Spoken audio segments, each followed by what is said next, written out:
He'll be a little late.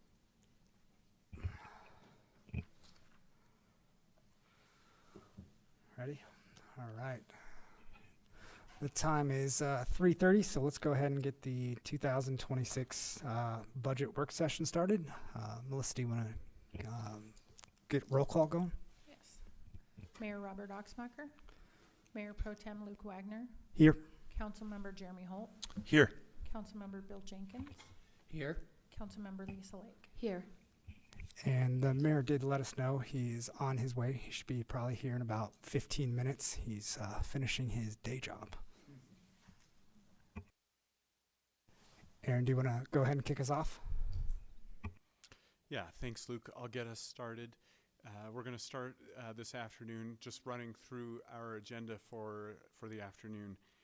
Our goal really is to stick to a quick 2-hour timeline, and so we will be trying to help move things along and facilitate this discussion this afternoon. Really, there's some key things we're looking for feedback from the council, so we're really going to try and steer those conversations towards those items.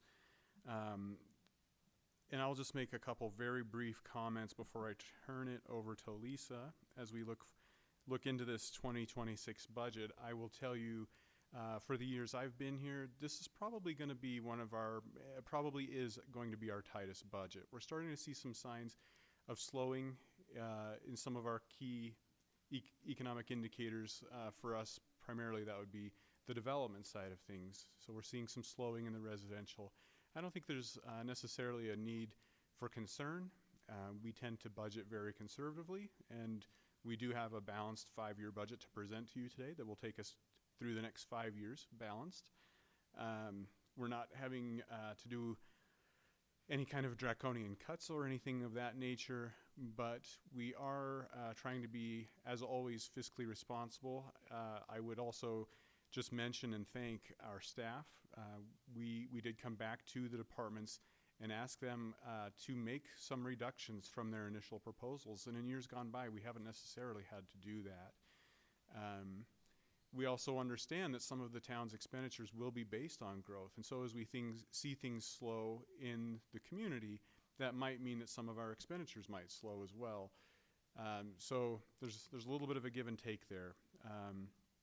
But I would want you to know the departments have definitely stepped up, helped us to bring this recommended and draft budget this afternoon, and really tried to maximize the efficiencies and to make the small cuts where we can and where we feel like our community won't notice or feel an impact as much.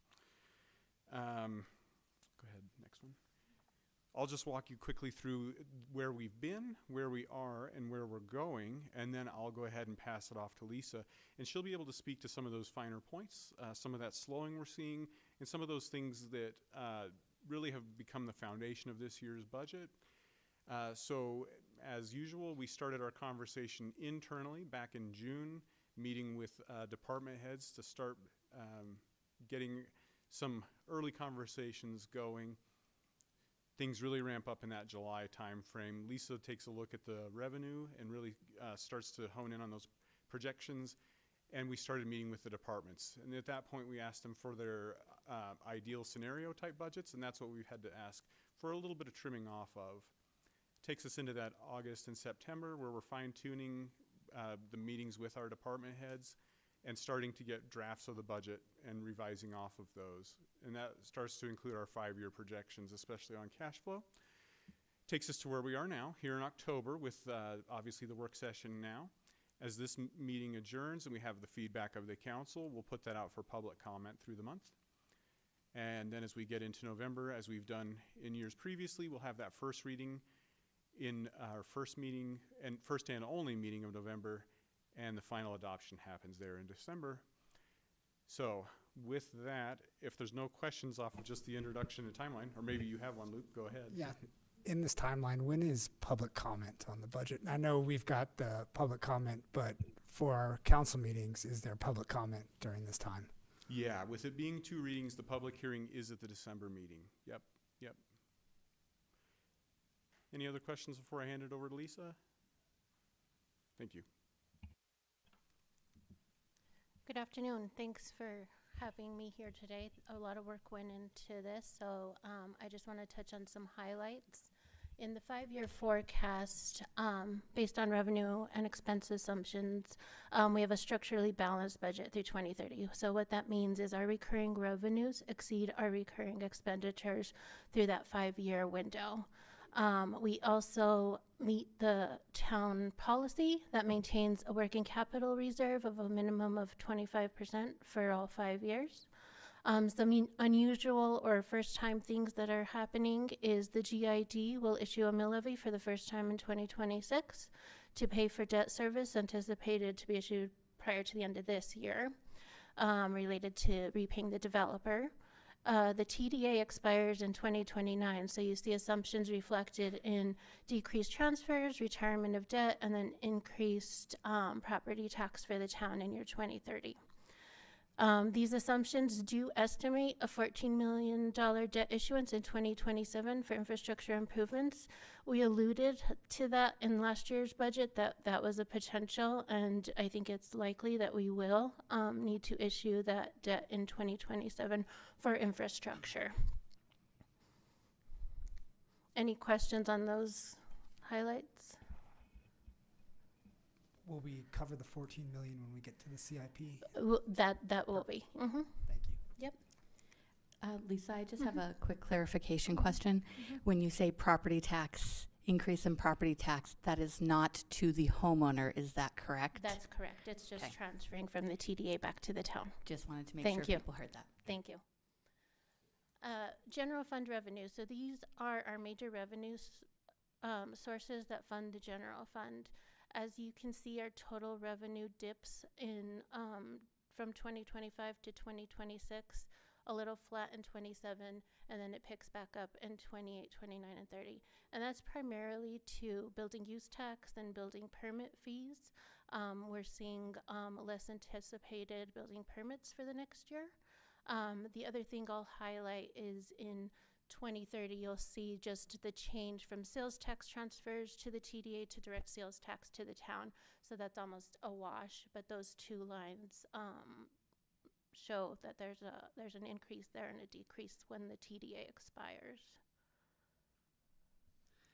And sorry, Lisa, can you go That's back okay. to that? So how do you project that? Like, what's your methodology behind, say, the building use tax decreasing? How do you come up with that methodology? I work really closely with the planning staff, and they take into account what their building permits are, where they're at in the development phase, and I use that to forecast. Okay, thank you. Mm-hmm. So how big of a decrease is that? Because it's kind of squished down there. Yeah, I can get you the exact number, but Or on a it's- percentage basis. it's on the next slide. Yep. Okay. Yep. 20%. It's pretty big. Assumes, related to specifically our 2026 revenue. This assumes revenue if the ballot initiative passed to increase sales and use tax related to the rec center. If it doesn't pass, it's essentially budget neutral. We don't have to cut anything else, so we'll just eliminate that from the budget. It does assume sales tax growth of 3%, which includes some minimal growth without forecasting any potential large retail revenue streams. Since we're really uncertain as far as building goes, when those will be put in, we don't forecast those until we're certain that they're going to be here. It assumes reduction in building related revenue and building permit and admin fees of approximately 20%. And then an increase in property tax and property tax TIF. That's primarily in the TDA for debt service and capital projects. And then a projected decrease in investment income due to lower interest rates and lower reserve balances. Any questions on that? Okay, we're going to dive right in then to the expense side. The first topic we'll cover is personnel. For personnel, we have anticipated 6 new positions, or just 5.5 FTE. It's a net increase from the 2025 adopted budget of just 4.5 FTE because we eliminated a couple of positions that were not going to continue into 2026. And then we did add the communications position that council approved earlier this year. The proposed 2026 budget includes a code enforcement officer at half-time. Safe Built can no longer provide those services, so we'll ask for that. 2 administrative technicians to support the Parks and Police Department, a police sergeant, and a parks maintenance worker.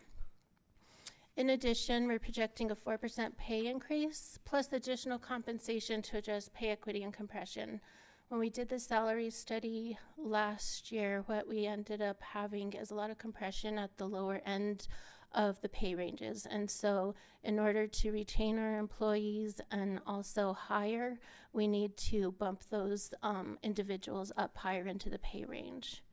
1% increase to para, and then an 8% increase to benefits. I will say, related to benefits, the benefits committee is still reviewing those benefits, and we anticipate that to come down substantially.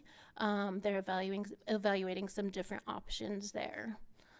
Also included is council pay.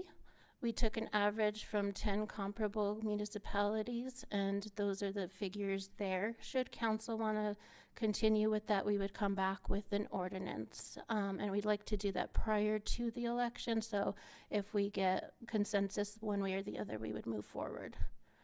And with that, I'll open it up unless there's anything Aaron wants to add. Yeah, I mean, the only thing I was going to add is we feel like that's something where we would want direction. And so this would be a time where we would pause from our slides and us just running through those to allow you to have some discussion. Knowing the mayor could step in any minute. So, I mean, I think it'd be appropriate to maybe start that conversation and let him jump in as he gets here. So we would just really defer to you all as to whether that's something you have an appetite for, if those numbers seem reasonable, and just get your thoughts. Go ahead, Lisa. Do you want to start? Well, everyone knows that I have things to say on this, and I very much support council receiving some kind of compensation, specifically because I don't want it to be a burden for someone to run for office. If somebody is having to hire for childcare, is having to take time off of work, or for other various reasons, I wouldn't want that to be a reason that somebody not run. I do just have a quick question related to that, because I know that the way it's written in is that current council would not be paid until they either run again or if a new person is elected. Is that correct? I just kind of want to clarify. And would it be kind of staggered, whereas instead of once the whole council turns over, it would be each new council member as they come in? Is that correct? And is that 11,000 for once it's fully paid out and not necessarily next year's budget? Yeah, I'll take a first stab at that. Carolyn and I have discussed this, so there's actually a couple of options. So, but yes, Lisa, what you're saying is correct in a sense that you can't vote yourself money until you've passed through an election. So there's kind of two schools of thought here.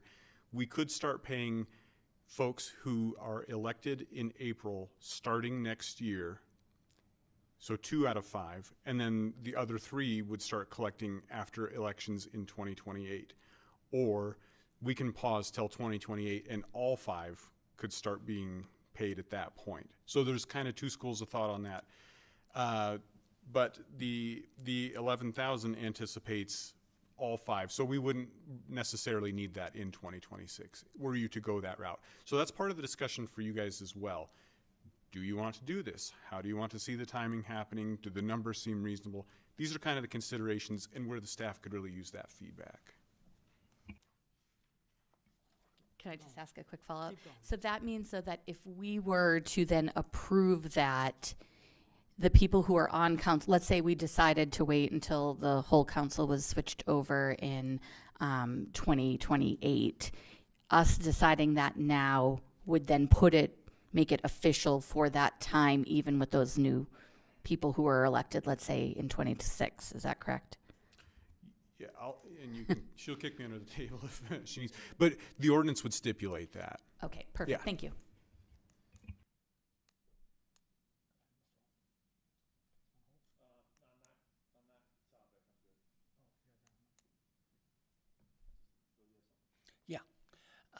With regard to, and I'm going to switch topics and then I'll come back to it.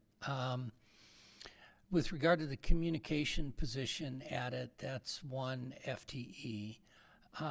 However, I presume that while we may still have a communication consulting firm advising us, those costs are going to be less, correct? Do we know how much less? 25 to 26 once we hire this person? I can't recall the 2025 amount. I want to say it's right around, it was over 100,000, and we're going to put in 30,000 for contracted communications. Okay, so it'll Yeah. come down Yep. roughly 70% or $70,000, and the anticipated cost of this FTE is what? Probably 150 with benefits, salaries and benefits. Okay, so our overall costs are going to go up, it Yeah. sounds like, by about $50,000, but I presume they're on an annual basis. But I presume that we'll, while the contractor has been a great asset for the town, presumably this will be a better, faster way of getting communication accomplished. So you guys That's feel certainly the it's plan. worth the extra $50,000 to have it in-house? We do. I also think, I think the consultant in question would also agree with that. Okay. I think they are more comfortable working with a smaller community as being more hands-on, and as communities grow, then it becomes more of a true consulting versus operating as if they are employees of the town. Yeah, I mean, it does seem reasonable to me. And I think- especially with the growth that has happened and the number of activities and the growth of our Parks and Rec program is really going to take a lot of time and effort on the communication side as that grows. So it makes sense to me. Then, as far as council pay goes, hey, I think it's a reasonable thing. This is not a whole lot of money. I know my own personal experiences. I've spent an awful lot of time working for the town for free and attending other meetings, NFR, MPO, their finance committee. It's a pretty small dollar amount, and personally, I think the sooner we get it in place, the better. It wouldn't bother me one bit not to get paid if somebody else that started in April through an election got, what is it, $150 or $100 a meeting or something like that. It wouldn't bother me, so I wouldn't put it off till. My preference would be to put it in place and with new people as soon as new people are elected or other people go through, existing members go through an election cycle. So that's my feeling on that. And that's all I have. All right, I just wanted to say I'm here. Thank you, Mayor Pro Tem, for kicking us off. I was able to live stream on the way in, so I'm fully up to speed. But I want to do a time check. I know we kind of have a hard out at 5:30. Are we in a good place? Great. Can I ask, so looking at the communities around us, some comparable size, say, I guess, I know you've got comparable communities. Does Windsor, does Severance, how do those communities, do they pay their council members? I haven't even researched. I don't know. So they do. They do, and I'll Okay. tell you what I based the average on. I based the average on Firestone, Fort Lupton, Frederick, Longmont, Louisville, Loveland, Windsor, Erie, Estes Park, and Evans. Okay. Severance does pay, but they weren't in these figures that I have. What about Wellington, which is a Um, I don't see Wellington on this list. yeah, Okay. I looked them up and it's comparable to what you're Okay. proposing. And I guess, like, I think we do spend a lot of time up here as council. There's a lot of committees. There's a lot of things that we do. I do this because I enjoy it. I do it because I want to be involved in the decision making, and I want to be involved in moving the town forward. When I ran for the election, I knew I wasn't going to get paid. So I would be fine not getting paid. I look at this as an opportunity for maybe someone who maybe has maybe not setbacks, but hurdles that wouldn't allow them to necessarily run, or childcare. I know there may be things that would give them pause of doing this. So that would maybe some reason why I would support this. I have a great family support that allows me to do this. So that's why I'm able to attend all these meetings and do all this. So if it, where I see in, I don't know, in 5, 6, 7, 8 years, wherever that might be, where we have districting, obviously there's going to be more costs, but if this allows us to get more community, more community activism through this, I would support this in this way. But I don't want to see it get out of control, right? Like, I don't want to see it all of a sudden we're at Lambert County Commissioner wages, right? So I don't know how to judge that, of where we would be in 10 years with this, or what it would look like. But I don't want to have it be an obstacle for people to be up here behind these seats, so or in these seats. So I would support it for that reason. And I think, if there's the sooner, if that's what this council supports, I would support it. But I'm in the position where I knew why I ran and what I want to be here for. So I could be perfectly fine not getting paid. So I will follow the direction of what everybody else thinks. I'll just add briefly. I think we all are up here having run for this position knowing we weren't going to get paid. But I can tell you, as someone that didn't know the time commitment going into it, exactly what it is. It's a lot. I mean, there's hours, there's months that it's 40 hours of time. And I won't call out fellow council members, but I've heard today's a PTO day, right? So having to use work PTO in order to step in for the town, you're giving up family vacation, you're giving up pay elsewhere.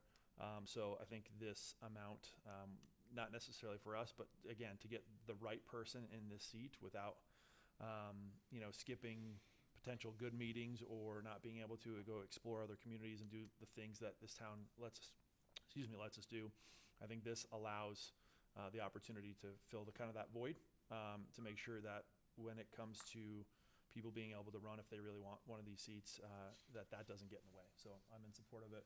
But again, like Mayor Pro Tem said, not expecting to get paid. If it's a perk of the job, shall we call it, down the road, so be it. Yeah, I'd also like to address one of the issues that Luke brought up, and that is about the potential for it getting out of hand. I don't think that's likely to happen because, number one, it's going to take an election cycle for any dollar amounts to change, to impact anybody. And certainly, I can't imagine, well, I think we would have staff do a comparison of, what are the economic conditions, what are the pays that other comparable towns pay their council members or board of trustee members, and stay within a reasonable average. So I'm not too worried about it getting out of hand. So. What I'm hearing is the budget line item makes sense, and we can work out the details later. Okay. Can I ask questions on the FTE? Sorry, I know we want to keep moving, but I want to be respectful. For the GIS specialist, I think this is definitely a new position, and I was hoping just to talk a little bit about that position and kind of the future goals of that position. Do we? Is this you, Justin? Or is Yeah, it- I think I'll let Justin take the lead on this Okay. one. Yeah, definitely. So as the town grows, especially with new development, you know, we're getting new streets, new facilities all the time, like signals and equipment and stuff like that. It's important to be able to measure that in the location. It's location-based. That way we know what the asset is, what condition it is, to make sure we're on top of it. Because the one thing we don't want to do is ignore, just like your, you know, house or siding. You don't want to not do the maintenance on it. So a perfect example is like our pavement management system that we're doing. So this will allow us with our financial system to be able to put, you know, right now, location specific, this person would be able to get that location also with an asset management plan. That's part of this too. So we could track our assets, see how they're doing. They're all in good condition now, but we need to get on top of it now. We need to get a system as we're adding this that gets seamlessly put in instead of like 5 or 10 years have to go back, add these assets in here. So it's just a way to manage our assets, making sure we do what's best. Also compare ourselves to other communities, making sure that whatever our goal is to make sure those assets are protected. So this position would be able to do that. And it would be all departments, so it wouldn't just be one department. We would do it for all departments because, again, we're not big enough to have, you know, as the town probably grows, there probably would be maybe a GI specialist for each department. But at this time, this position would be able to do it for parks, would be able to do it for us, community development, and anybody else, fire. The other big thing would just be also emergency management, just be able to, if we have emergencies, we'd be able to track that and then help get assets, or if we needed funding for stuff that needed to be replaced. So I could probably go on forever to kind of go over that, but that's basically what that position would help us do. So where would you see this position in 10 years? Like, because I have, you know, I think we're moving to a data-driven, you know, so what does this position look like in 10 years? Because obviously,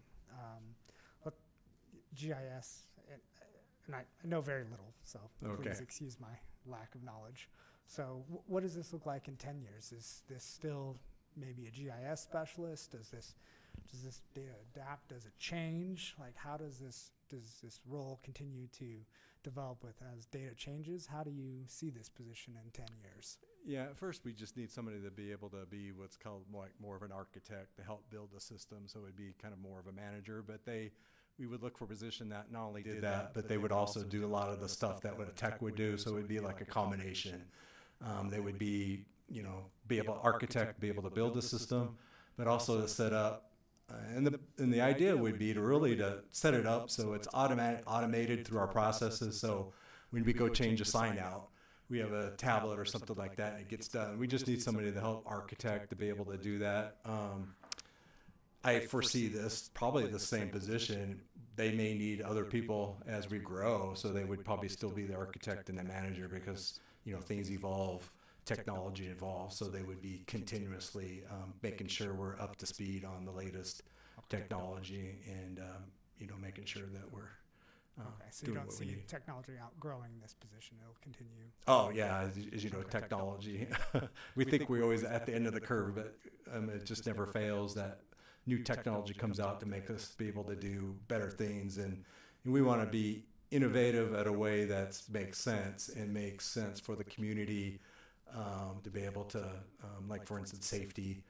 I think we've been before you as far as signals and stuff like that to be more efficient, more cost effective, and also for the safety of our citizens. So I think just using innovation technology, I think just keeps us right up there and not lag and then end up having issues later. Okay. So for this position, you're going to want to hire somebody who's pretty experienced if they're going to be the architect. And, you know, down the road, multiple years down the road, you probably wouldn't be interested in adding a technician level position, you know, if the workload got to be too much. But Interesting. Thank you, Justin. Anything else personnel-wise? Just to put a bow on the council pay, we will work with Carolyn to draft an ordinance for that and then work from there. Thank you. That's good feedback for us. I'm going to touch just quickly on some of the operating. And then as I work through this slide, we'll lead to the next slide where I think we're going to spend the bulk of that conversation. That's where we're going to steer that conversation to some input we need. So here we have highlighted just some of the things that are coming forward in 2026 with the budget as presented. That includes looking at town branding and then some wayfinding improvements throughout the community. We're looking into this program. We were approached by the Department of Local Affairs, DOLA, to potentially host somebody from Colorado Best and Brightest. This is a program that brings master's students full-time into your community. They split the costs with you. The $60,000 actually represents having that person work with us for 2 years. So the town's allocation is $30,000 per year. That's matched dollar for dollar by DOLA to supplement that, to have that person working for us full-time. Chris LeMay is our local rep. I'll meet with Chris LeMay in the early parts of 26, but he approached me earlier this year, actually trying to get me to do it for 25, but we didn't have any allocation and we told him 26 would be a better for us. Is that we need this position, or they're coming to us saying this person's best fit for this, or how do you, obviously, I mean, we're getting half price, right? So beggars can't be choosers, but at what capacity? I mean, how do we decide what department they go in or what expertise or whatever? Yeah, great question. So we don't actually know the candidates yet. We'll find those out in the spring. It's kind of a mid-year that the person would join us. They'll approach us with that. In the meantime, we work as a staff to build a plan on how we would utilize this person. We actually have to present that to DOLA. Our expectation at this point is to try and help this person get a broader perspective, and so probably working with each of our departments. Especially in a capacity, our real hope would be that this person could help with special projects, the things that we have in our mind that you often can't get to because you're just getting through the day-to-day. But when you have that, oh, that sure would be nice. Yeah. This is the kind of thing. And so we think it could help really launch this person's career. Jeremy, to your point, you're getting them by only paying half the wage. So it's an awesome opportunity for us to get that kind of help and then to help somebody into the profession as well. Is that a potential, if we really like it, that it goes past 2 years? Not necessarily for that person, but is this a program we can continue on a 2-year basis moving forward? Can we, or do they pick and choose? They move it around to see different towns? That I would have to take that up with Chris. I know communities have done it multiple times. I don't know if they keep running it consecutively. The other option is if we end up with a rock star, it's not unheard of to bring them on full time. Perfect. Obviously, we assume the full wages at that point, but you know, it could be that makes sense at the time. You know, obviously a lot's going to happen in the next 2 years. So we would just evaluate that as it comes. And would they technically be an employee of Timnath, or would they be a DOLA employee? So it's through Best and Brightest. So what we do is we actually allocate money directly to DOLA, and then they pay the wage and handle the benefits and all the employee-related expense. I was going with that question. Okay, sounds good. Yep. We also have some money.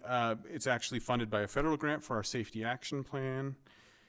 We've set some money aside for a cooperative partnership with CDOT and others for the I-25 and Harmony Road study, trying to stay ahead of things there. We're looking into land use code amendments. I've talked with several of you about that. The $75,000 represents an allocation for 2026. I think it's important to note that that would not be the full cost, that this would be a multi-year project, and that there would be an anticipated 75 or even potentially more thousand to see that project through and actually out into 27 as well.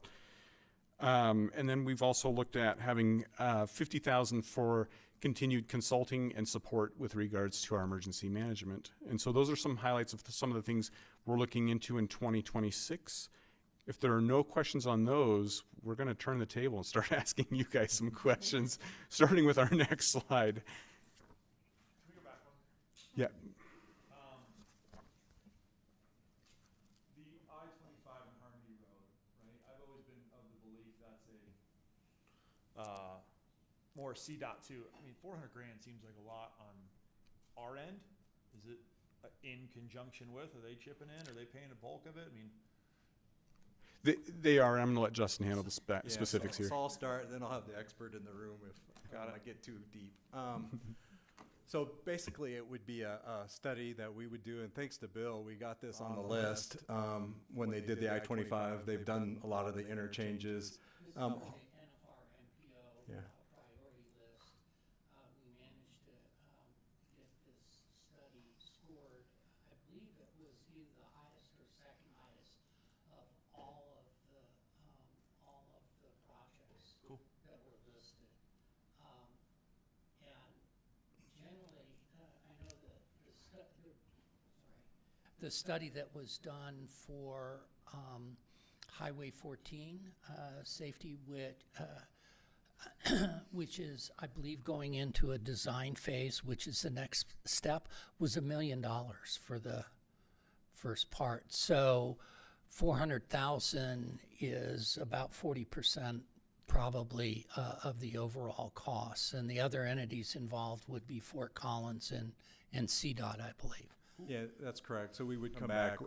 We've been working with Fort Collins and their budgeting for, so we would get back, 200,000 from it. Got it. But what this does is this has been done on the other interchanges, like Loveland did this, other communities. So if we put a skin in the game, interchange is like $100 million. So we've talked to Heather Paddock, the coordinator, and that was the big thing is if we have a little skin in the game, get this started, showing that it's going to be needed because these projects take time. So we need to get started now. I think already we're running into situations if you've been out there, and if we don't get ahead of the game, we need to get started now. So the first step is to get planning, and that would open up opportunities then once we have that to be able to get federal funding and also get that on CDOT's radar. And with the help of Bill and stuff, we'll keep getting that on the North Front Range MPO list and get that taken care of. So it's a way to get a little bit of skin in the game, get it started, and getting the study. That's the first step. So Awesome. Thank you. Any other questions? I wasn't trying to move it too fast, but I am watching my my watch a lot here. Okay. So here's some items we have. Really, three areas we'll focus on before we turn it over to CIP. So the first one is we've had some discussion about the potential of a single hauler trash feasibility study. We wanted to just kind of get the council's gut check that was something that was a priority for 2026. We feel like from a staffing bandwidth point, 26 might be a good year for that, if that's the council direction. So I'm going to pause and let you guys speak to that. Assuming you're good with it, the budget does contemplate 50,000 to get that process started. Yeah, thanks, Aaron. I know that's something that you and I have been discussing for probably 3 years, and it's always been just a question of we've got a lot of irons in the fire, and when does it make sense to tackle that? I don't know that we've taken the temperature of council, if that's something that there is support, but I think if there is support, the timing now makes sense. So I'll ask others what the thought is. I'm supportive of it. I currently have three different trash companies coming down my cul-de-sac every week, and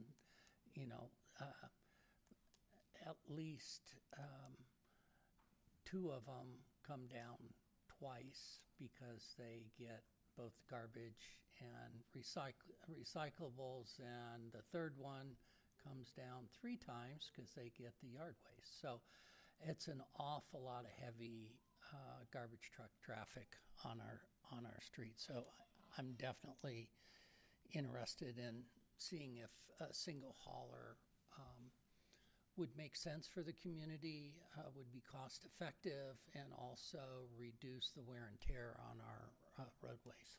So supportive. No, I'm in support of this as well. I'm always blown away on the cost of a study. I need to be in that business, but I think Bill hit it, 6 different ways there. I know the community has been asking for this at several council chats. This has been brought up by several different community members too. So I think the desire is out there for it, and I think the lack of clutter in our neighborhoods, the lack of traffic from heavy wear and tear, I think it all goes down the same. I think now is the right time to look at it. I think I'm probably a little more neutral. I'm always willing to learn more information about it. I know a lot of communities, and this is kind of a couple steps ahead. Community members get charged to not sign up for certain things, and I have a little bit of an issue with that, but that's steps down the way, and I would certainly be interested in hearing what some of those options are, what it would look like. I do think the traffic is an issue in some of the communities with 2, 3 different services coming through and things like that. So I definitely think there's room for improvement related to that, and look forward to hearing what options are. Yeah, I'm definitely interested to know more. I think this goes back to how well we did versus Pulse versus maybe Connection. I look to see what some of our neighbors did across the highway, and I think there's been some gripes about what has been rolled out in our neighboring communities, to Lisa's point about some of the fees and how HOAs fit into that. And so I think we can do a better job than maybe some of our neighboring communities, and so I would like to know more, but I'm not 100% sold in what some of our other communities did, so I'd like to know more before going 100% into the single hauler routes. So I would like to be cautiously optimistic in this and say, yes, this will work for our community, but I definitely don't want to get into forcing our community into this is the way and you must choose this way. Like, I think the broadband gave our community the option to say, we have an option for you. This is a cost-effective solution that we can offer you. And I don't want to, we never said take our broadband or you get fees. So I think that there are ways around that. So I'd definitely like to see how we can do this. I'd like to see the line item in the budget. I'm wondering if maybe in an upcoming work session, we could maybe invite someone from Fort Collins to just tell us a little bit about their experience, and not that we would duplicate what they've done, but I think it would be good for us to better understand the process they went through and what their program looks like.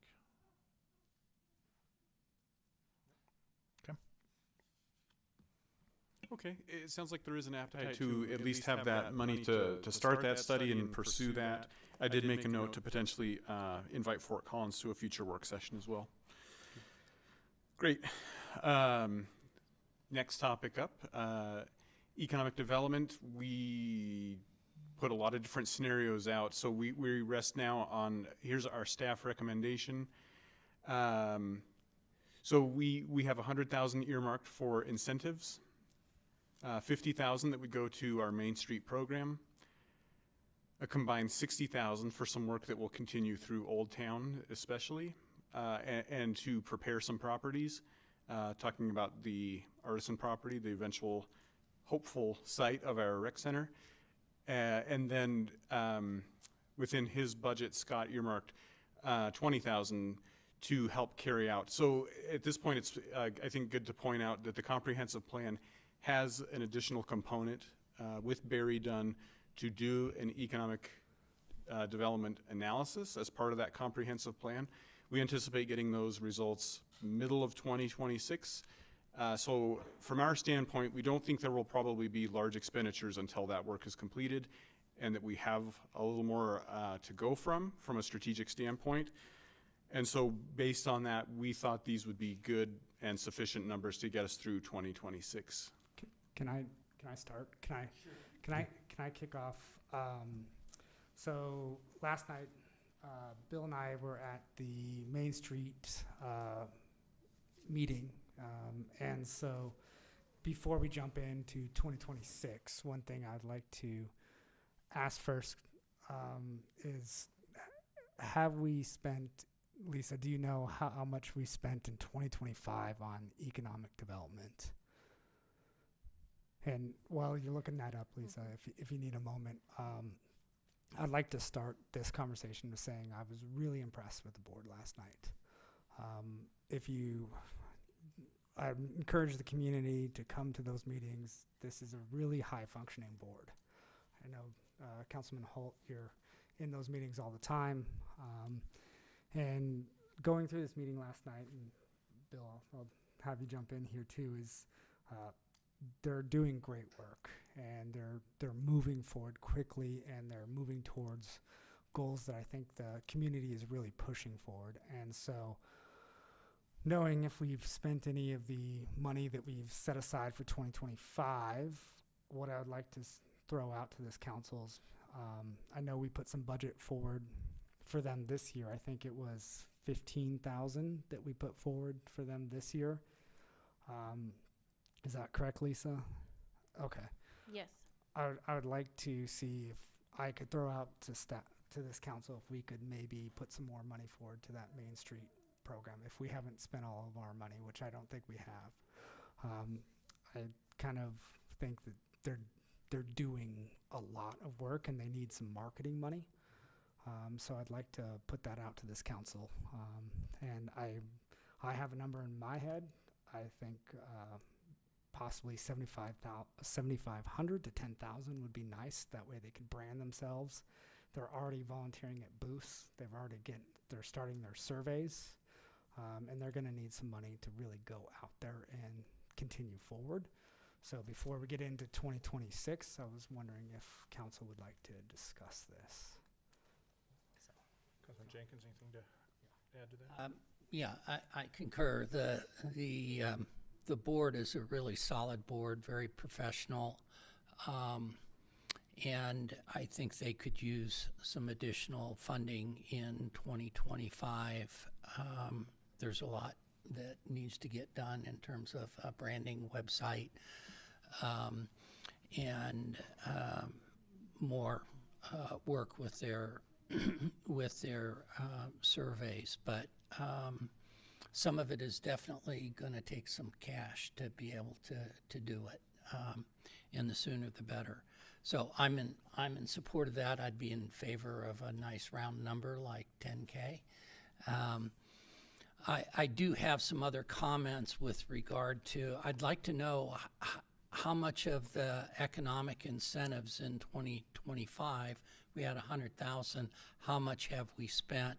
As I recall, at last year's budget meetings, we set aside $50,000 for economic development activities, and then we added in, I believe, either November, there was direction to add an additional 35,000 for a total of 85. So in 2025, other than what has been spent on the Main Street program so far, there was 185,000 in the budget. How much of that have we actually spent? So there hasn't been any economic incentives yet this year. We know of one that might potentially utilize that before the end of the year. As far as that 85,000 in economic development consulting, we've spent less than 5,000. But How much? Less than 5. Less than 5. But I do know that some of the Main Street expenses haven't all hit yet. So I imagine they'll spend up to So the 15. we have and then quite a they'll bit do of 10. excess capital allocated for economic development in 2025. This 10,000 isn't even going to put a very big dent in the unspent. Right, you can definitely support it with this year's budget. And then with regard to, and I don't know if we can make that determination on the 10K for 2025 here. We have to wait for a formal council meeting and a resolution for that. But Yeah, I think on the current 10 grand, probably just council general direction on something that's already in the budget will suffice, and we don't need Okay, a formal great. resolution. Am I correct? So, okay, so I don't want to spend any more time on that, and other people can weigh in on it. But I'm really concerned about our lack of progress on an economic development plan with clear goals, action items, and a way to measure our progress. I don't think we're hitting the mark there at all. I think the Main Street program is great, and it's what we need to do for Old Town, but we need to have a bigger picture in mind for business development within the entire town of Timnath. There are a lot of things that our citizens want that they don't have today. We have enormous revenue leakage that's occurring because we don't have the right kinds of businesses here in town, and so our residents spend their money elsewhere, and that's tax dollars going to our surrounding communities, which is great for them, but not so good for us. So I'm concerned that $20,000 for potential comprehensive plan action items is insufficient. I also think that our current outline for economic incentives is not working. I don't recall exactly how many years we've set $100,000 aside, but we've never spent it all. Last year, how much did we spend in 2024 of the 100,000? 7,000. 7,000. So, I mean, that's just inadequate. It's less than 10% of what was allocated. So we need to take a hard look at our economic incentive plans. We need to look what other communities around us are doing. They actually post on their website the kinds of businesses they want to come into their community. I know Luke has spoken to Johnstown and Windsor about what they do. He presented that to the earlier working group on Main Street, and we just need to rethink what we're doing on economic incentives, especially if, we can't even give away $100,000. It's not good. So I think that needs to be a direction that we need to figure out how to set up the right kind of economic incentives that actually get the money spent and get the businesses that our community wants in the town of Timnath. And I think we need more money for the potential comprehensive plan action items. I do understand we've got consultants working on a comprehensive plan, and hopefully they will provide us with some good direction. But I'd like to see us move quickly on an actionable plan that we can monitor and measure and determine how we're doing. And we don't have one today. There is no economic development plan for the town of Timnath today. Thanks, Councilman Jenkins. Just to button this up real quick on the proposed direction for the 10 grand for Main Street. Does anyone have any specific comments on that? No, without wasting too much time, I'm in support of it as well. Good.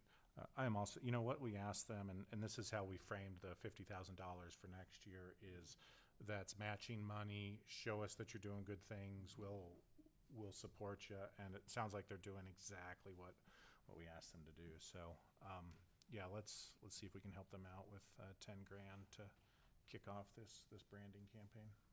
Okay. Real quick though, are we wanting to allocate that now instead of next year to get that ball Yes. rolling so they can meet the requirements? Okay, so just making sure that if we're on that same page, let's earmark that sooner than later so they can complete it before the end of the year. What did we originally give? 15 to them? So this would just up that to 25 with the expectation that it be spent to launch this branding initiative.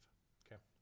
Yeah, they'll need that in order to start getting donors and programs Getting going recognized. that would allow them to match the 50,000 that we're proposing to give them next year. Okay. On the economic development budget for next year, appreciate Councilman Jenkins' commentary there. Councilmember Lake, any thoughts?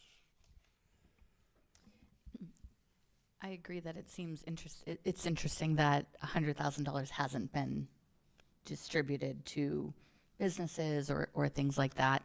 I guess I don't know exactly what it would look like to do like a full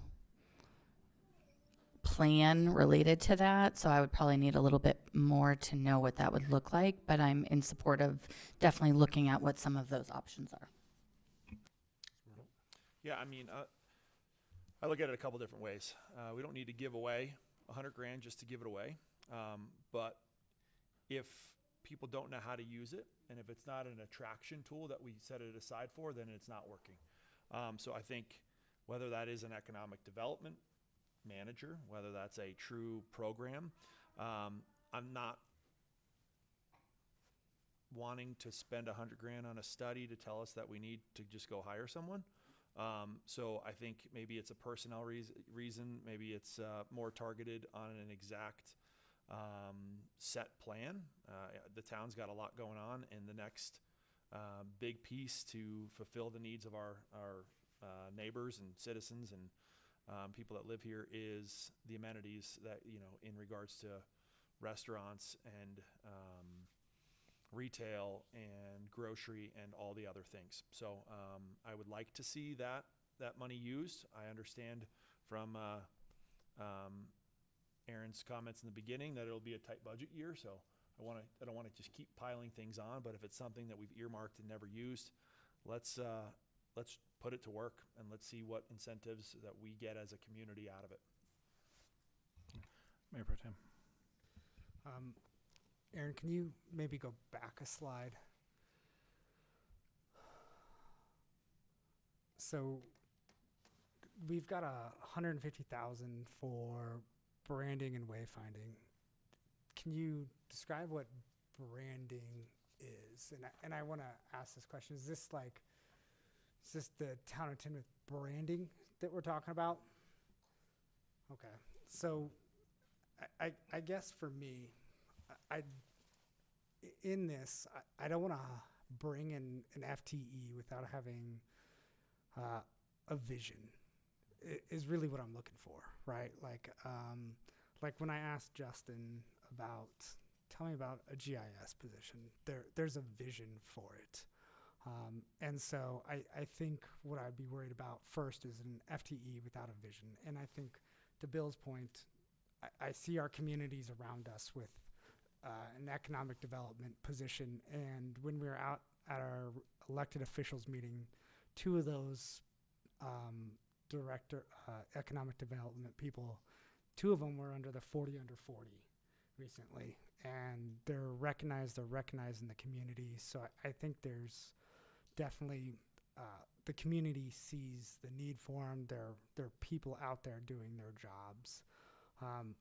I just wonder if now is a time when we can bring all this together, but I'm not the expert in this. And I look and I say, I'm worried about just not having a vision for this position, like of here you go be this person to this, and it's cross-functioning with Main Street. And you're now stepping on these toes, or you're now this person that's only, marketing in the Ladera division, or you're doing these things. So I'm just worried about not having a good vision for the position. That's my biggest concern, of spending this money without having a good vision. So I think that we can absolutely spend this money. I think going back to the economic incentives, I think the previous council was, let's have you put skin in the game and we'll match you. And I think we can come back as a council in a work session and whatever it is, because that's our policy, right? That's our policy. I think we can rework that policy for whatever we see fit. That's our policy. So I think that's on us to do a better job, and I think we can do a better job with it. As far as like the economic development position, I would like to just see a vision for it, and maybe that's on us as council to bring that vision forward and say what we want for that position. And I know, Bill, you've been very clear about it, and I think we just need to bring that vision forward, and maybe there's a way that we get a half-time FTE that's a consultant, the same way we had this communications position before, and then it became a full-time position. I'm just not an expert, but I think that there is value in it. We've seen other communities do it. There is value there. I just don't know how to action item that. So I think there's a way to action item it. there's return in this position. It's very clearly there is return. I'm just hesitant to action item. So I think I would look towards some way to action item, but how we get there, I'm not sure. I think spending the money will be necessary. I just will support it. I just need an idea how to get there. So Aaron, you had some thoughts, go ahead. Yeah, if I could, I would jump in. So what I would tell you is I think the work by Barry Dunn is going to be essential. So I would be reluctant to spend significant sums before that work is completed. Referring to the comprehensive plan. Correct. With them specifically looking at this issue, I think the likelihood of them making a recommendation for personnel is very low. I think they will make recommendations that make sense for our community. And so one thing that might make sense, knowing that our economic incentives have not reached that threshold, would be to do some sort of reallocation of the 100,000 and increase to 20,000 for implementation. For example, pulling down from 100 to 75 or even 50,000, and then augmenting the 20,000 up to 45 or even 70. And that reallocation might make more sense to give more funding for that second half of 2026 to be implementing that plan. And that's a way of looking at it in a revenue neutral way. Or I'm sorry, budget, without budget impact is what I'm trying to say. Yeah, I think that makes a lot of sense, Aaron. Looking at the last year of the new businesses that came into town, all but one were national brands that really isn't what the economic incentives was targeted at. Correct. We did have one local that came in that for whatever reason didn't apply. I know we've got one in the pipe works that hopefully will apply.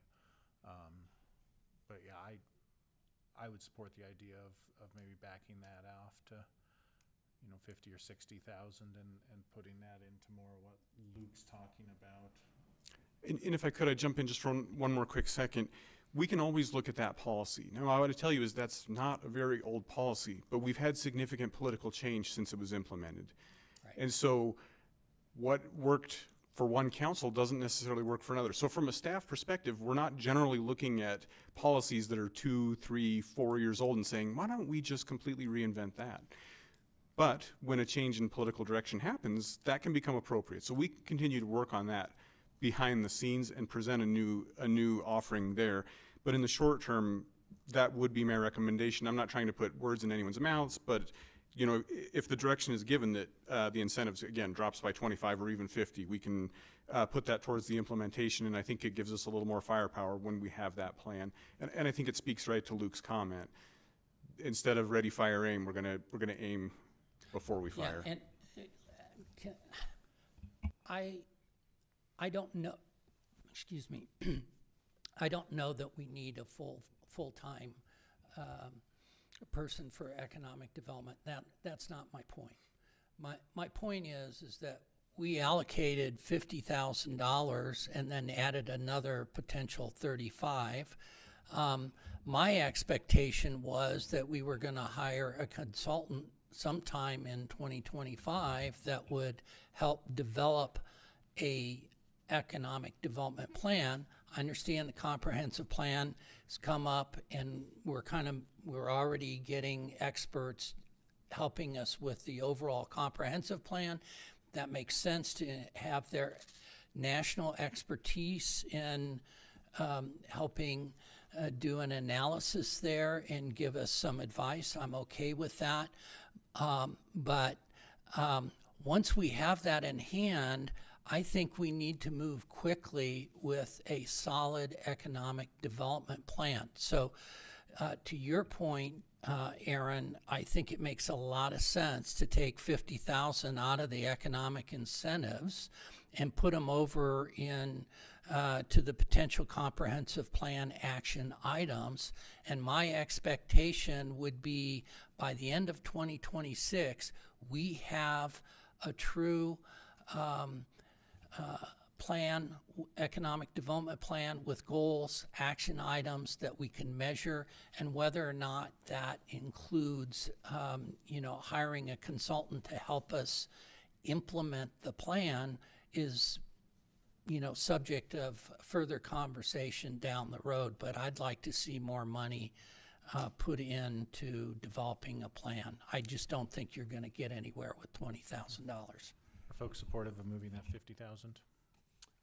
Yeah, I mean, I'm in support, but I just want to make sure that I'm on the record. I don't want to reduce it just because no one's using it. I would love to see $100,000 of our money go out with business coming in and them understanding how to do it. So I don't want to drop it just because people don't know how, or because somebody else created a you got to pay in order to get type mentality. So I think Luke hit it on the head. I think reevaluating that as this council as to how to properly make use of that incentives and make it attractive is great. I'm 100% in support of lowering the 50, but not if it means that people just can't get access to the money that we want to give them. And I would say if we're having that much success, we could always come back to you middle year and ask for an additional allocation. So we'll take that direction then. We'll reduce the 100 to 50 and then use it to supplement the implementation of the plan. And if we have a gangbusters year, we'll be back for more. But then also, I think put aside whether it's a workshop or you guys come to us with ideas as to how to tweak this plan or come up with a whole new plan as to proper way to use the incentives. I think we should get that on the calendar sooner than later as well. Cool. We will do that. Thank you. Before we move on, can I actually get you to go back to the last item? And I just wanted to provide a little context for the branding and wayfinding improvements. Because I think it ties into Old Town. I think it ties into economic development, which is we were having some conversations about, some years ago, whatever it was, 5-6 years ago, the town engaged in a strategic branding effort, put up all these signs, wayfinding signs to get people where they want to go. And one of the challenges we've seen now is with the Parkway, just making sure people understand Old Town is still open for business. And so we've been having some conversations about what can we do to improve the wayfinding. And I think part of the vision here is instead of just dropping a bunch of money on a bunch of signs right away, let's make sure that we are pleased with our branding moving forward. And so kind of engage in that before you drop a bunch of money to put signs up and then 2 years from now decide we're going to change the brand. So that was kind of the thought process. Is that right, Aaron? Yeah, that's spot on. Yep, Okay. exactly. All right. How are we Okay. doing? We got an hour left. Are we in good shape? Yeah, we'll want to try and maybe pick up the pace if we can. This next one will maybe be our make or break, which is events. So if we can work through this one quickly, then we'll get you onto CIP and for the rest of the night.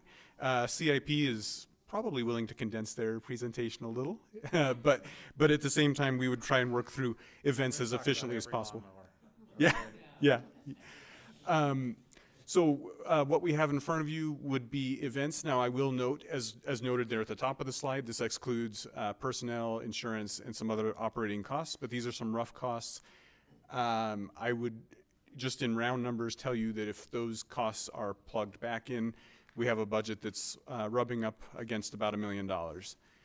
But this gives you a rough estimate of size and scope of the events we have. And I don't know that I have a whole lot more to say. We're just seeking council feedback if this is a similar slate of what we ran last year, noting that it's just one cleanup, which I know we've gone back and forth on this. We're happy to put a second one in, but this is the dollars and cents of it, and we're here for direction from you at this point. Where's the 4th of July? That's the first one. Oh, there it is. I looked right over the biggest number. Can I kick this off and allow others to provide perspective? First of all, our events, as we all know, are amazing. Our team is fantastic. And as a whole, our town budget, we are very fortunate. I'm looking around to what some of our neighboring communities are dealing with in their budget, and I am so thankful we're in the position that we are. There's part of me here, and I'm not up for election next year, am I? There's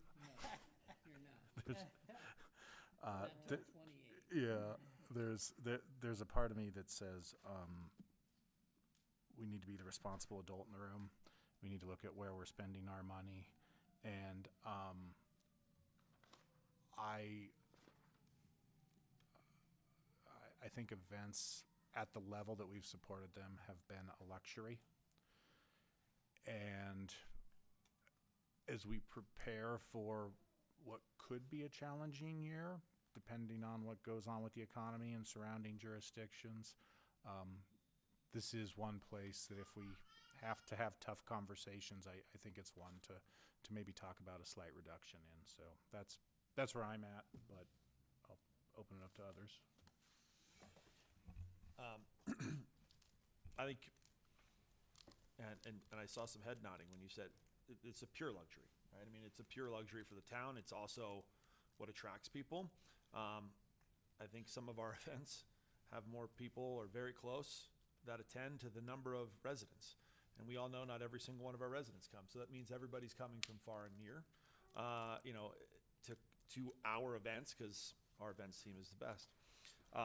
$312,000 for the 4th of July just gives me agita. That's a massive number.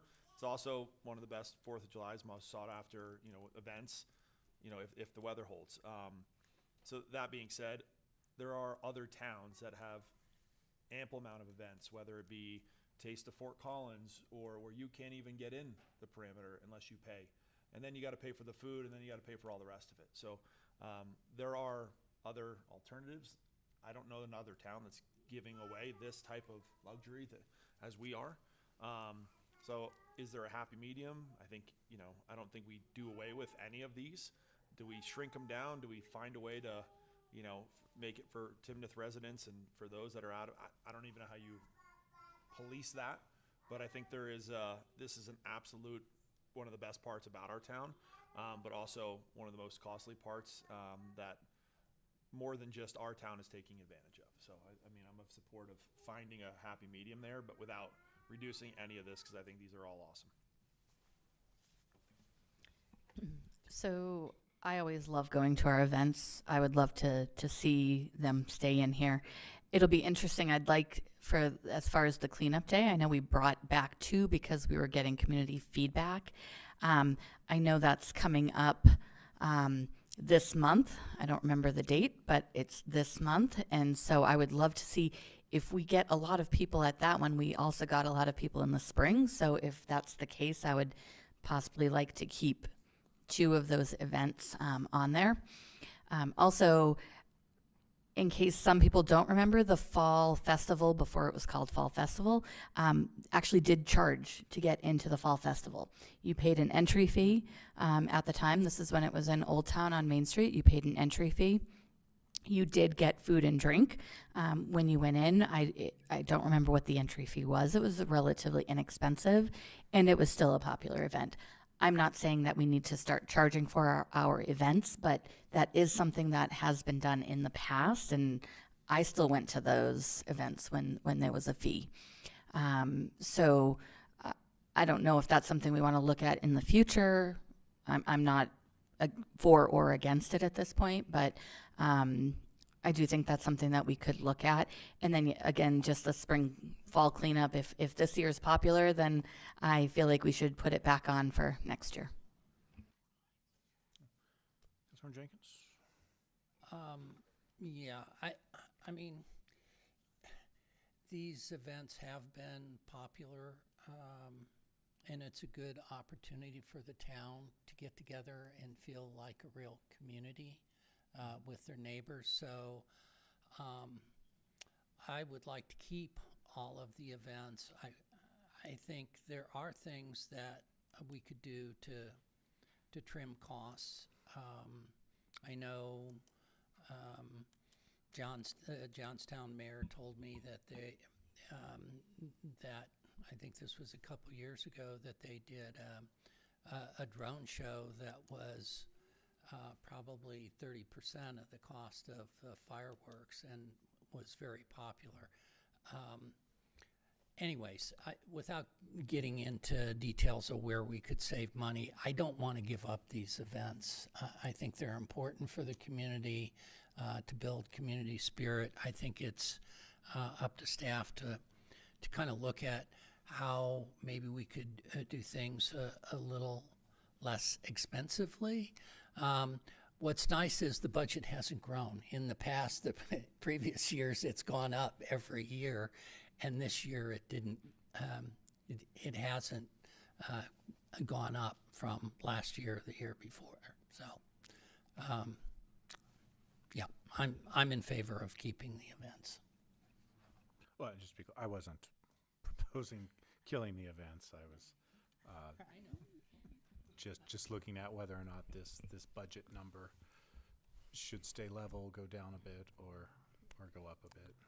Well, I think if we do run into economic problems with our revenue projections, certainly we would be looking to cut expenses, and this would be one area that you'd have to take a hard look at too, and just deal with the realities of the budget. But right now we have a solid budget plan with conservative revenue estimates. I believe the sales tax, like last year, or sales tax income is sitting at 3%, and I think our average to date has probably been about 7%.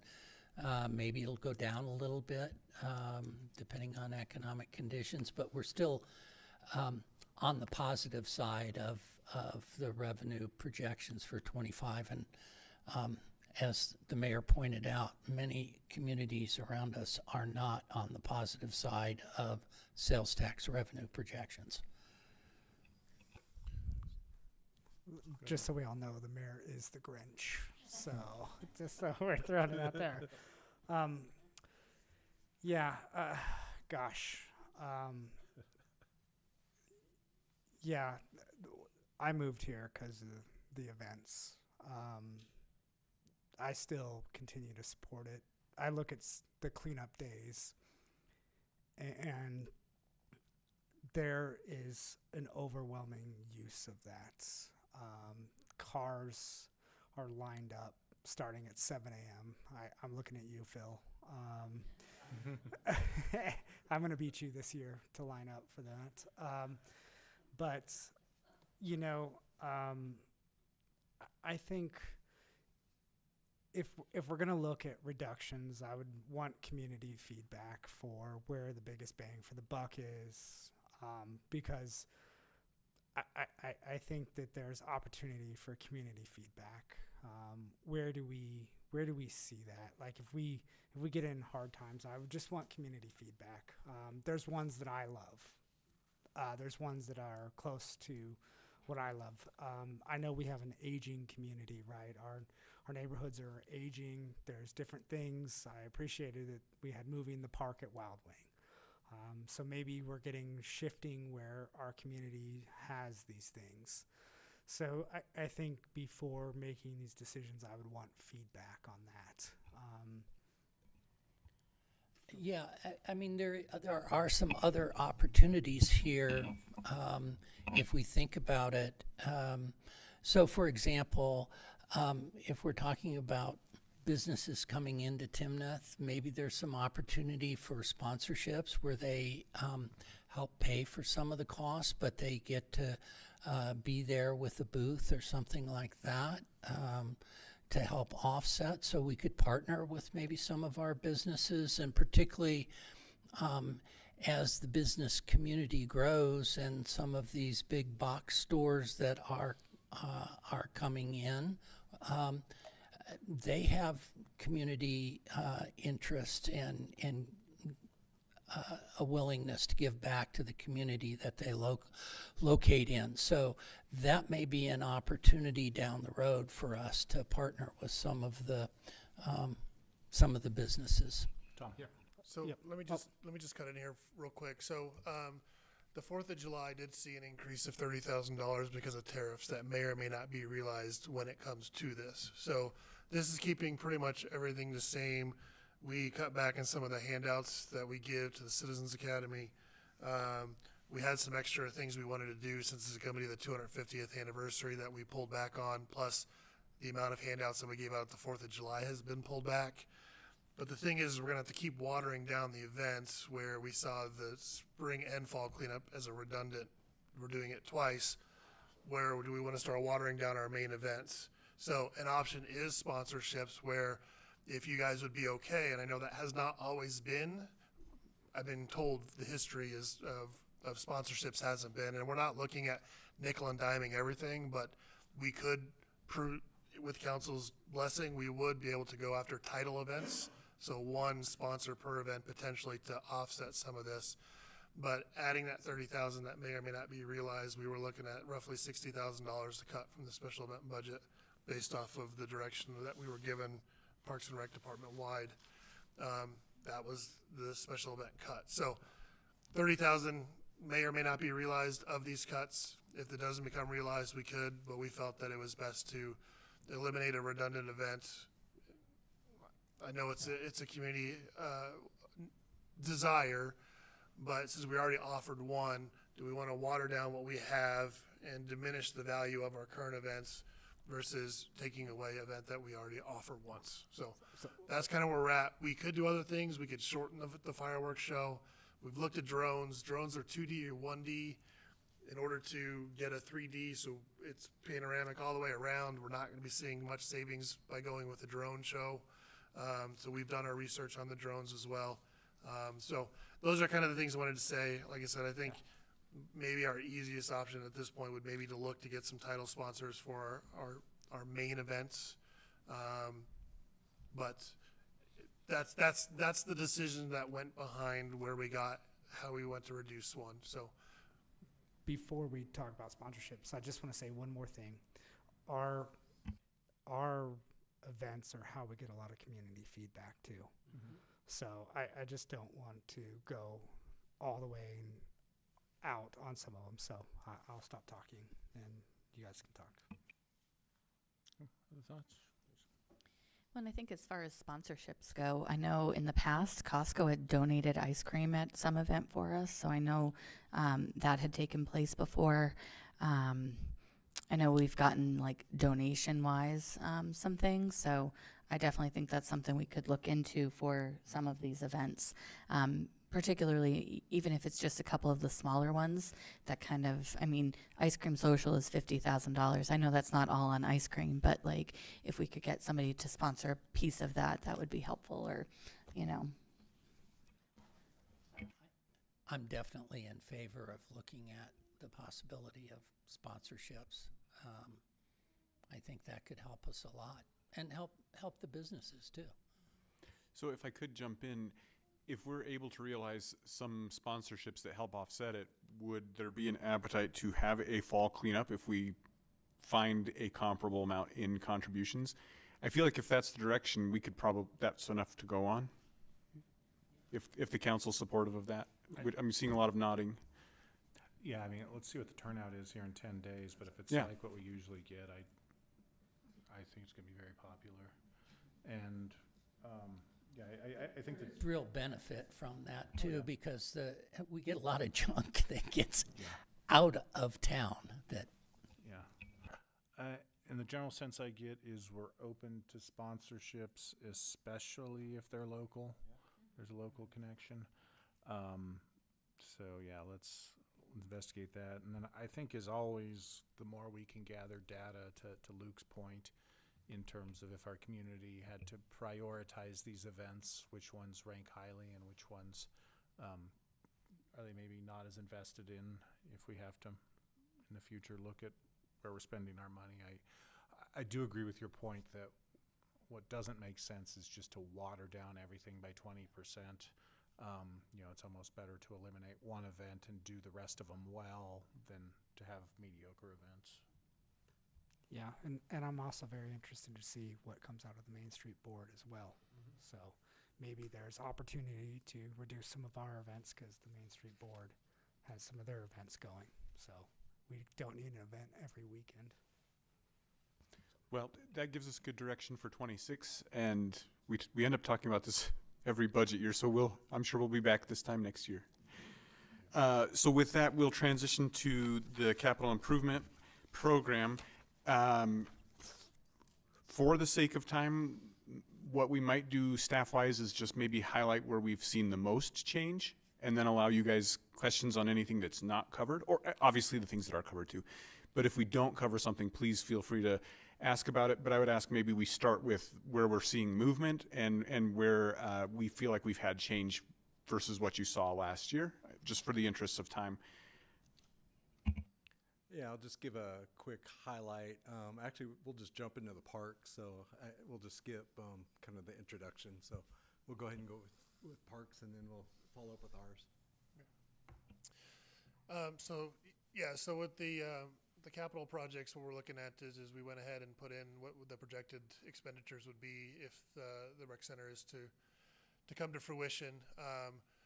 And then also what I did is we moved, now that we've decided on a location for the community recreation center, what I did is I bumped up the Timnath Ranch Park because I've heard a lot more about doing something there versus doing phase 2 for Wild Wings. So I kind of flip-flopped those. And so that is next year we would go ahead and master plan and design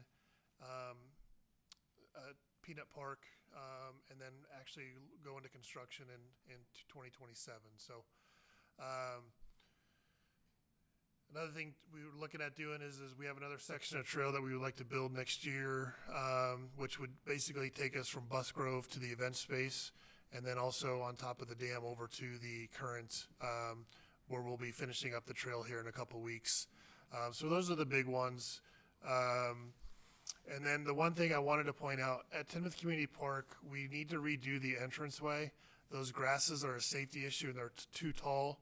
So we want to make sure we do it right. So we're going to hire a landscape architect to come and help us design it. And that's both design and redo the front entrance. So we still want to make sure that it's aesthetically pleasing, but we want to make sure it's safe. So that's what that $150,000 is for. So do you guys have any other questions about future projects? Like I said, we pushed Wild Wing to 2028 with the construction in 2029. I have some comments. I think it's a great plan.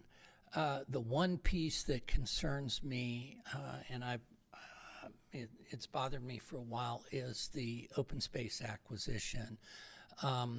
We get sales tax, piece of sales tax revenue from the county for open space, and in the past we've essentially used it for Parks and Rec, which I think is fine, mostly for operational purposes. We're not setting money aside other than this $1 million out here somewhere with no plan as to where that $1 million is going to come from. I don't think it's adequate.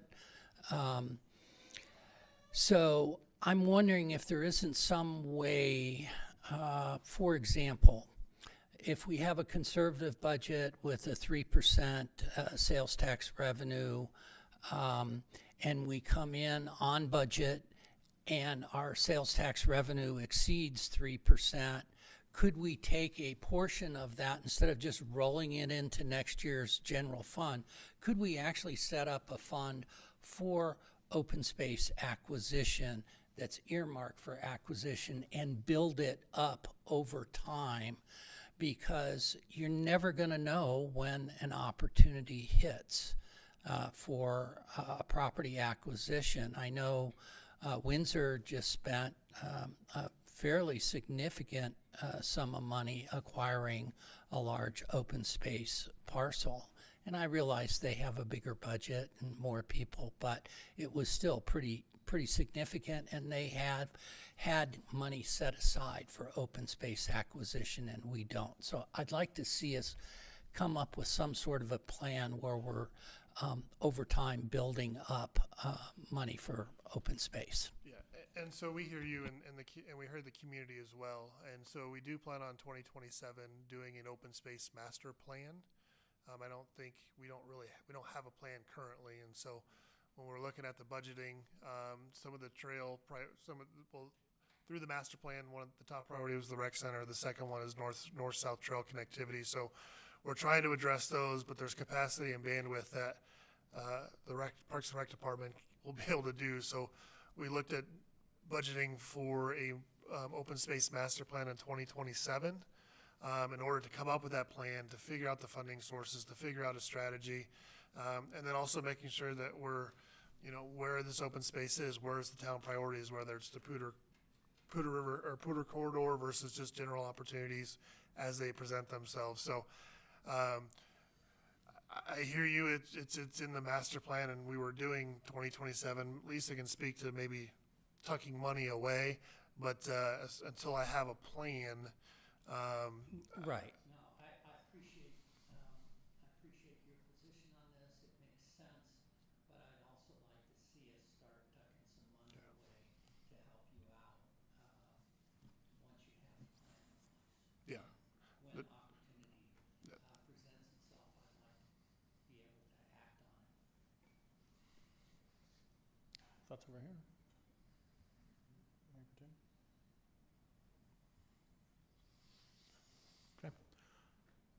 Yeah, it's a good plan. Yeah, I guess I just keep thinking about how we balance the rec center in this and all the investments that we're making there, and then also the investments that we need to make in our infrastructure, and just making sure that all of that is properly in balance. And I say that coming from a perspective of parks, recreation, open space, is something that's very important. Yeah, just another question. If we assume that the rec center goes in, and we're assuming that it's not going to take, it's what, going to take 11 acres? Is that the current rough? Yeah, we're looking at, so that property is 17 acres, 10 and a half acres is Okay, what so they're 10 looking and for. a half. So here's my point. We should, if that goes in, we should recognize, maybe not right away, but we should recognize some revenue from the desirable development of the remaining 6.5 acres there. Could be pretty valuable retail property, and would help with the budget as well. No, we certainly hope so. I mean, But that's, to be determined. you know, we won't see that stream for 5 years, at least. Okay, anything else on this?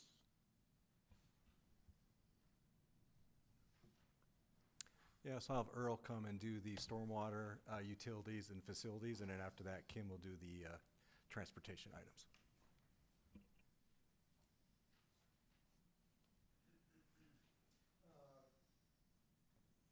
Not much to storm drainage. We don't have a lot of needs there. The development community is addressing most of those needs. But in '25, we have some design work to do downtown that is associated with the storm drainage master plan. And then the regional storm drainage improvements are very similar. They're associated with the master plan, and so that gives us some funding to do some small projects. Next.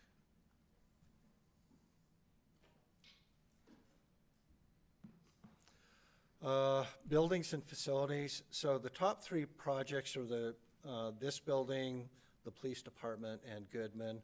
All of those project recommendations are a result of the facility master plan that was approved earlier this year. Relatively small projects, maintenance items, and so forth. Nothing super significant. Taking care of parking lots and so forth, things like that. The most significant project on there is the expansion of this building. We did move that out to design in 2027 and construction thereafter, and that would be a 2-story addition on the south side of this existing building. That's also a recommendation of the facilities master plan. So. And then some security upgrades, one of which is underway right now at Goodman, and will follow suit here at this facility. Any questions on any of those projects? Thank you. Thanks, I sir. think that was it. Well, and broadband, we can't forget that. That's at the top of the list. So that's well underway. We're actually gonna have fiber at this building and PD within about a week, so they're outside the door right now installing fiber. Where will we be in fiscal year 26? Will we get pretty north? How will we? How is that the plan, to get north of Harmony then? Yes. Well, we're north of Harmony right now, so Okay, by great. the end of this year, we will have virtually everything south of Bus Grove installed. Great. So, or at least conduit and pole boxes and so forth. In 26, that's when we'll get up to Wild Wing and Saratoga and so forth. Great. Thank you. Yep.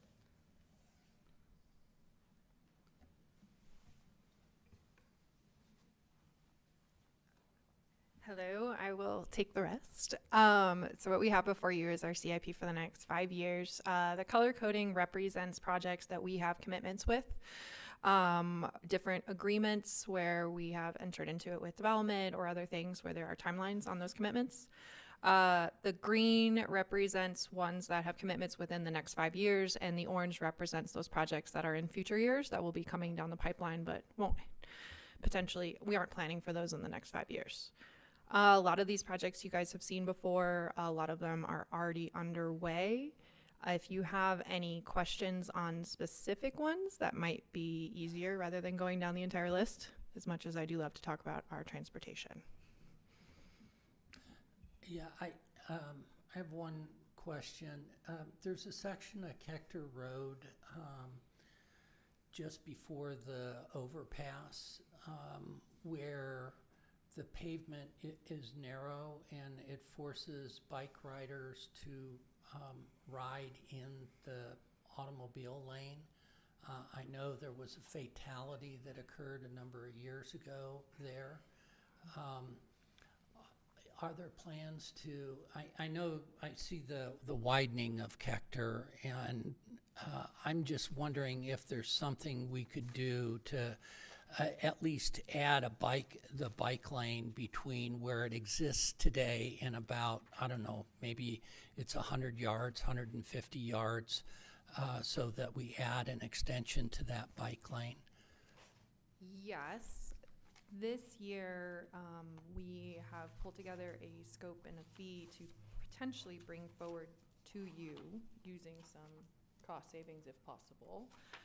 That project is complicated, I'm not gonna lie. It's in the floodplain. It is not as easy as just, widening the shoulder out. So we do have a proposal to put forth for design using some money from this year, which would potentially roll into next year.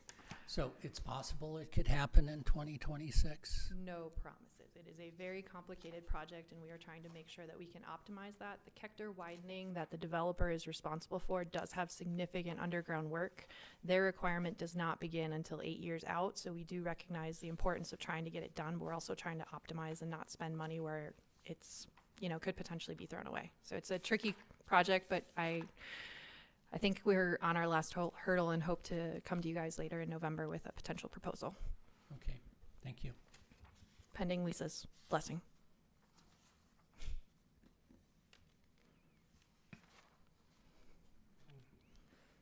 Lisa, can we talk about the bridge? The 14 million.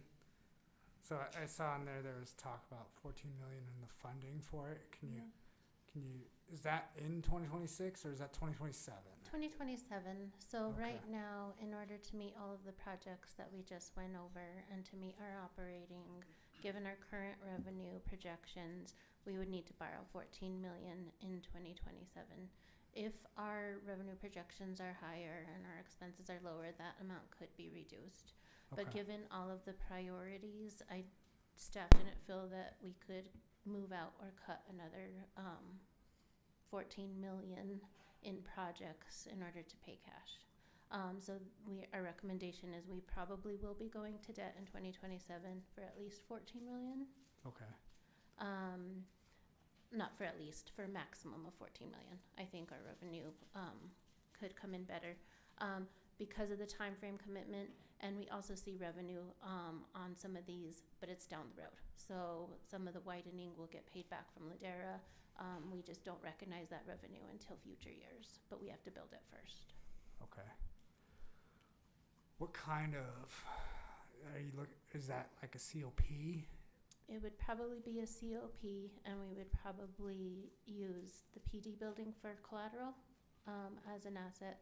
The COP on this building gets paid off in 2030. My projections show the 14 million debt and then anticipated debt service payments as well. So it can support, our budget can support the debt service payments. And we're all out of impact fees. There's nothing left for this bridge, anything like that. This utilizes all of the transportation impact fees. It utilizes what we can out of the TDA. We did shift the expansion on this building so we could fully utilize all the public building impact fees and not use any general fund. And then the parks is utilizing all impact fees as well. We're putting aside the 8 million for the rec center, and then it's utilizing the rest of the parks impact fees on the projects listed. Okay. Kim, I have a question for you. So the parkway versus this bridge, the County Road 5, is County Road 5 going to be more than our parkway in the end, or was the parkway going to be more? I feel like our bridge and parkway is going to be a bigger project. Am I thinking of that right? So the total parkway from like Harmony Road North. So some of the projects are a little bit intermixed. So it's a little bit hard to say exactly which one. The bridge project that we have identified, that 18 million, goes from County Road 5 all the way down to Whitesell.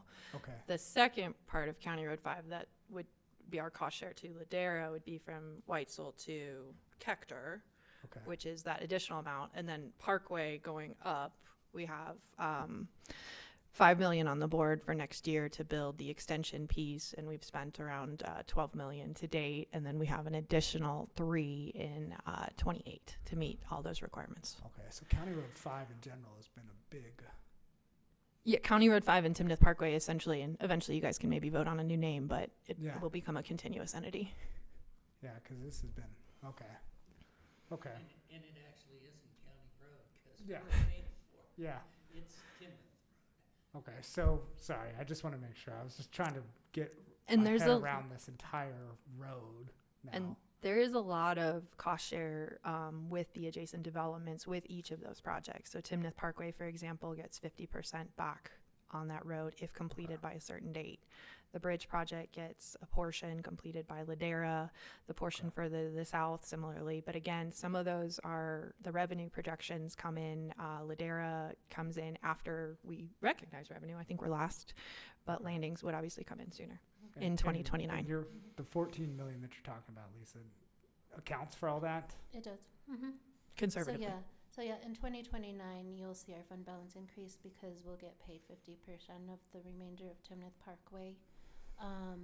I don't have anything built in for Ladera yet because I have to wait for some of that retail to be built out for me to project when we'll get some of that money back. Okay, so if some of the Ladera gets built out, there's a possibility that it could be smaller than 14 million? Yeah, we anticipate it'll be smaller. This is probably the worst case is 14 million. And I think it's better than what we thought last year because I think I had said we might need to do 30. So, I mean, we've done everything we can as a staff, I feel like, to like time things and make things appropriate. But we are going to be settled with a shortfall that we'll need to borrow. Okay, thank you. Mm-hmm. Lisa, has the finance committee had eyes on that, or have they provided any thoughts? They will when we get to that point for future financing, yeah. Okay. Mm-hmm.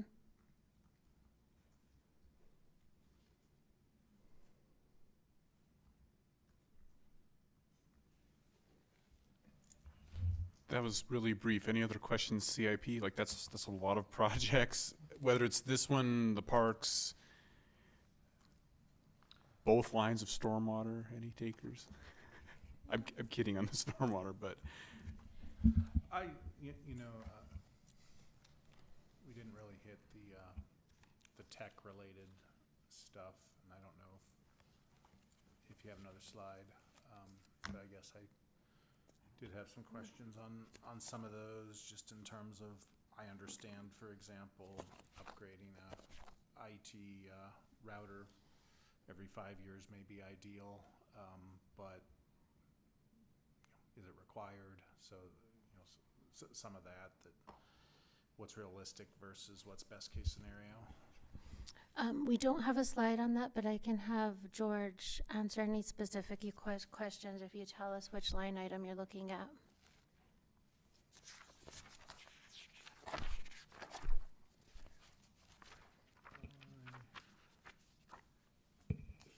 I think my question, George, is I think we're getting big enough. I would just, maybe we can get into, I don't know if you have a plan for like an IT master plan. I think with broadband coming in and everything, it seemed like there was a lot of audiovisual data, servers, laptops, ports, and it was a lot to kind of comprehend. So I don't know if there's maybe a master plan coming that we can put all this together. What are your thoughts? Because I just couldn't even get my head around what we're actually buying. Yeah, sure. So we are operating on like a draft master plan. We plan on having it finished by the end of this year. So a lot of what we've spent and what we've been doing thus far has been to bring IT in-house. And so as of this month, we're fully off of our managed service provider and doing IT in-house entirely. So these costs are along with that initiative to do that. So with that, asking about the master plan makes a lot of sense because that's actually something that we're actually working on and we plan on rolling out in 26. Yeah. And to the mayor's point, I think we were replacing some stuff at the police department. Is that right? And Page 73. Yeah, and I guess it's a fairly new building. So can you walk me through some of that and why it'd be necessary in the police department after we have a fairly new building? Yes. So we're really trying to right size the equipment in that space. I wasn't here for the design and construction and all that, but I think what we've realized is living in that building versus planning for that building, there's just a difference. So what we're trying to do is right size the infrastructure to support what that agency is where they are, but also where they're going. An example would be that much of the town operates in the cloud primarily, like software as a service. And I see the police department moving that direction, moving less on-prem and more into the cloud. And so some of those upgrades and some of those recommendations are in the interest of pursuing that, of getting us so that our officers and the command staff can quickly and access what they need and not have to go through a newer but perhaps old-fashioned designed on-premise infrastructure, if that makes any sense. The other piece of it too, since we were using managed services when that building was constructed and when the equipment was installed, a lot of the equipment was equipment that was per their recommendation and specifications. And so a lot of what you're seeing in there is going to be more suitable for what the town is using at large. So we're not doing something special at PD and something special over in Goodman. We're equalizing and making the environment consistent across all locations. Part of it is newer, so we could, make it last for a few more years and then come back and do it. Part of why we put this in now was because we know that the parks or the rec facility is on the timeline, so we want to get all of our systems aligned and kind of put into place, not all at the same time, so that we can actually plan for that facility and just kind of roll out the same systems to that location as well. Yeah. And how many IT people do we have? And are we adding IT people to Rec Center? We have 2, and then there is one IT position anticipated when the rec center gets built. Okay. Yeah, George, I know you're busy, right? And we asked a lot to get this rolled out. So I would just, do you think it's possible to have something at our next budget to kind of give us like an overall IT spend to bring this all together? I just want to see where we're headed, right? Sure. Especially with the rec center coming. Of course, yeah. Okay. Yeah, I'd be happy to work with Lisa and we can come up with that and happy to share that for sure. Okay. Thank you. Nope, not at all. Thank you. All right, Aaron, where are we headed next? That's a great segue. Wrap up and next steps. So, just a couple of quick closing comments from me. As you can imagine, and I hope it's reflected in the product, this is a pretty major undertaking by our staff. So once again, kudos to them, but also to you all. We appreciate you taking time out of the afternoon. Your input is really valuable to us. We'll certainly incorporate those things we've discussed today. The conversation is helpful to us as we put the finer touches to this budget. So yes, going forward, as we finish here now, we will work to get this information public as we've done in years past. We typically do produce a video, and then we use we communicate to the public that essentially a window is open for their feedback. We do typically get a handful of comments from that, so I would anticipate we'll get a few this year too.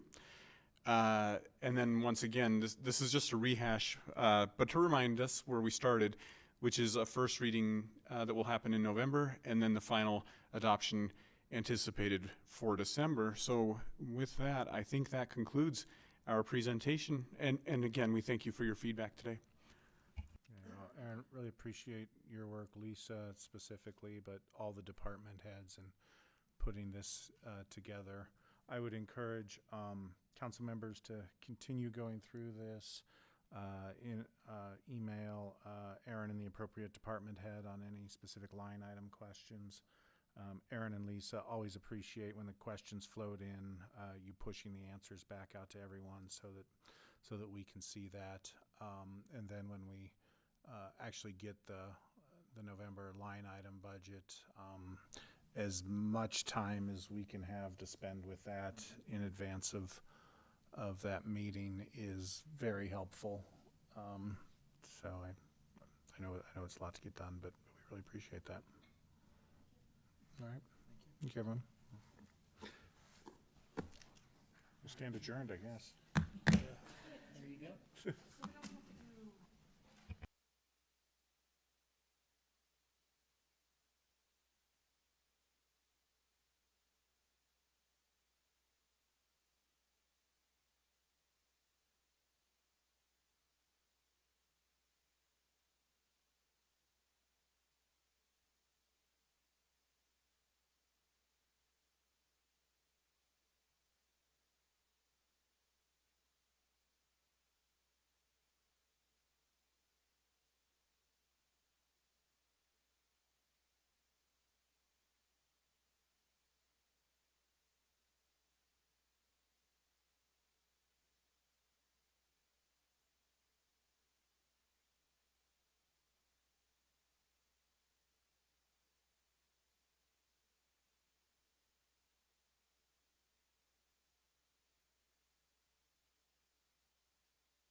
We about ready, staff?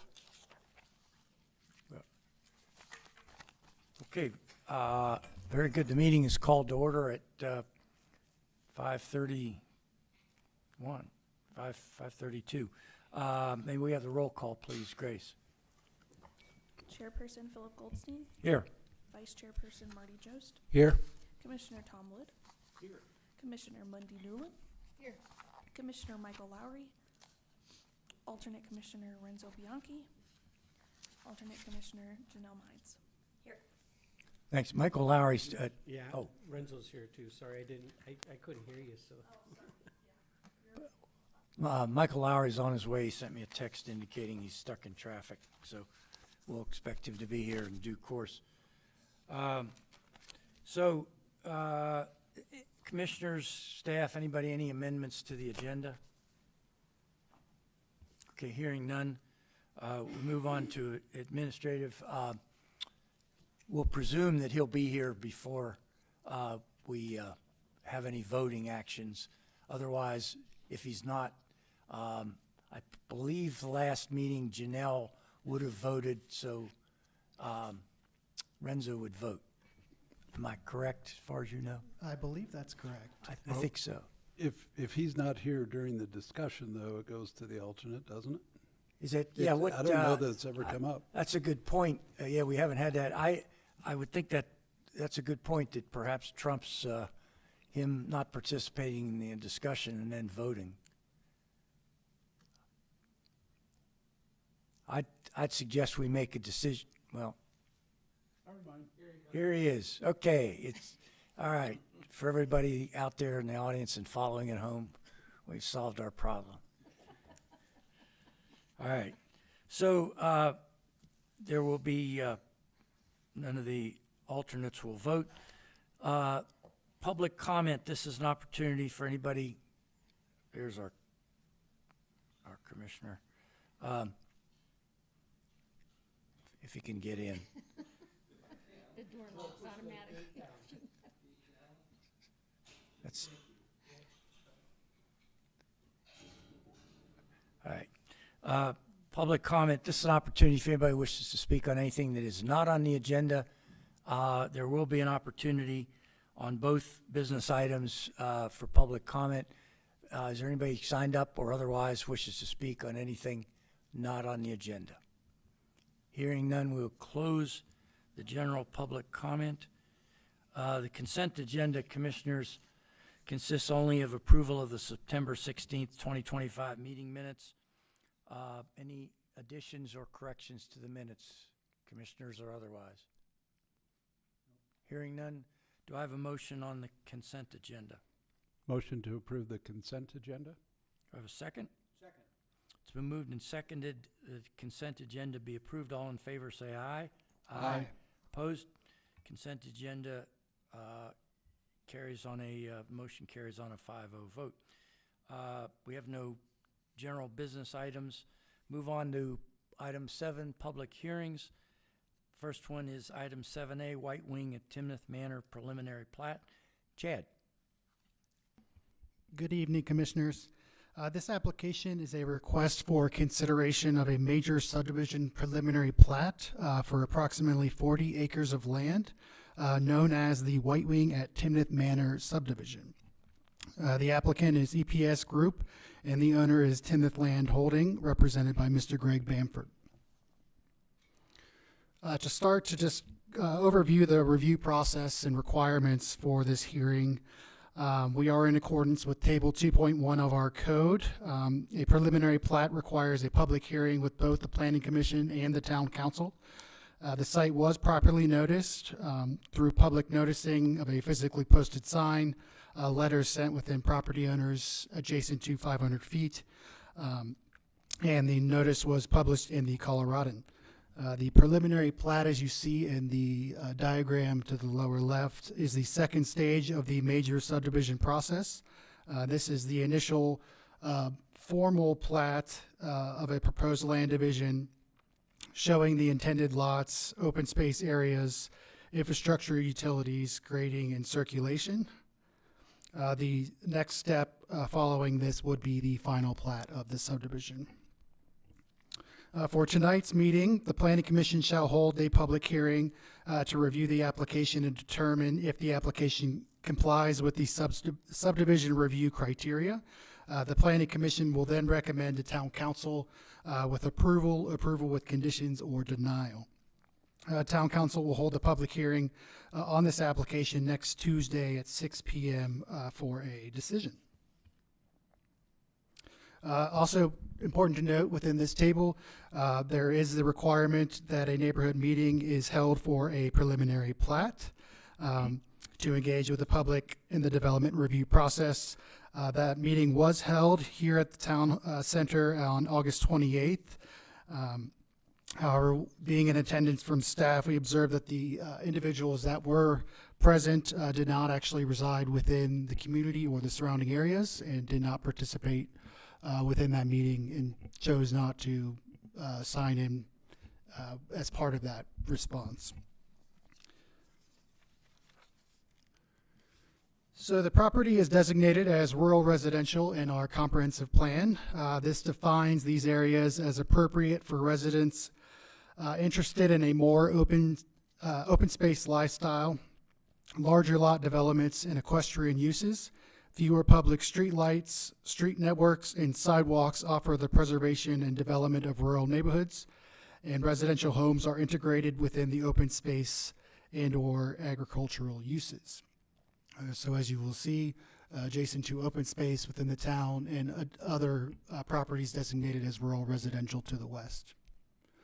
So with the zoning of the property, it was zoned estate residential upon annexation, conforming with that rural residential designation, which is described, the estate residential is described as the following in the code.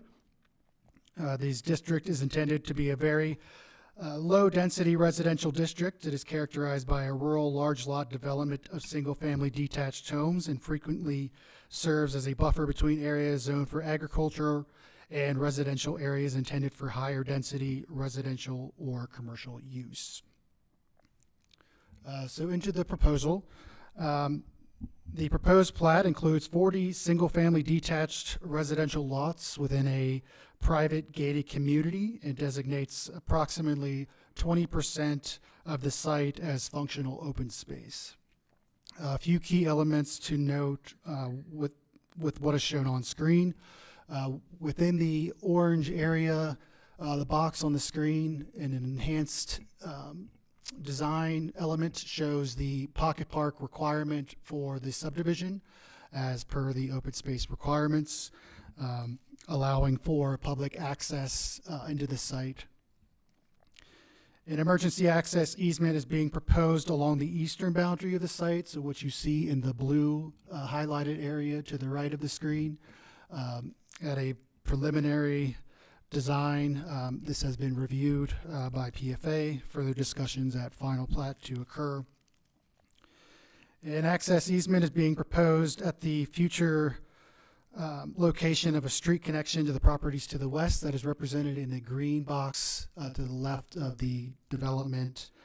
Construction of this access would not be required until the future development of those adjacent properties were to occur. And then lastly, I would like to point out that a regional trail, as designated by the town's Parks, Recreation, and Open Space and Trails Plan, is not being requested by staff for this site due to limited access and approvals from the Cache-Laputer Reservoir Company. The town is looking at other options with other developments surrounding the community trail or regional trail to connect to the reservoir. So it has not been requested as part of this development.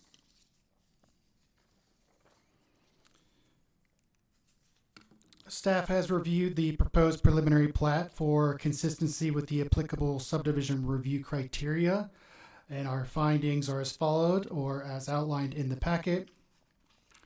One being that staff feels that generally this plat is consistent with the comprehensive plan rural residential designation and allows for the larger lot developments. However, staff did note that there are certain elements of the open space, specifically in the on-site detention pond, and the general open space provisions that require additional review and approvals. Specifically, one being that per our code, storm drainage facilities, including detention and retention ponds, may qualify as open space through active recreation, trail corridors, or habitat enhancement areas if designed appropriately. Credit toward those open space dedication and requirements is considered on a case-by-case basis by town council. As a result, the applicant has requested that a detention pond be counted towards the open space requirement for their development. If council were to support this continued consideration, staff would then evaluate that design at final plat to review against the conformance of the criteria stated previously. Item number 2, that the preliminary plat is in conformance with the Timnath Manor, White Wing and Timnath Manor sketch plan. No conditions were added as part of that approval. 3, that the proposal complies with the zoning requirements and dimensional standards of the state residential district and aligns with the rural residential designations identified in the comprehensive plan. Staff has reviewed the proposal for the utility and transportation designs and feel that they are adequate based on the existing system capacities and planned improvements. The final confirmation will be subject to detailed construction drawings with the appropriate service providers at final plat. The potential negative impacts of increased traffic and drainage concerns have been identified and will be addressed through the construction of the development, as well as the inclusion of a detention pond to manage the stormwater runoff. Again, this would be fully reviewed for compliance with the code at the final plat. And then lastly, the need or desirability within the community. The proposed development does include large lot custom homes that offer a housing type differing from what we are currently seeing now with some of the smaller production homes in residential areas. This contributes to a broader range of housing options within the town, meeting that criteria. And then lastly, I just wanted to reiterate what the code states for preliminary plats, that they do not constitute acceptance of the subdivision. Rather, it just authorizes the applicant to proceed with the preparation and submission of the final plat. At final plat, we will review full compliance with the applicable development standards of the RE district, including open space requirements in design for conformance with not only the code, but also the intent, and will be addressed during the final plat review process. Following our review, staff recommends approval of the White Wing at Timnath Manor preliminary plat. And I will turn it over to the applicant team if they have any additional background or information they'd like to provide.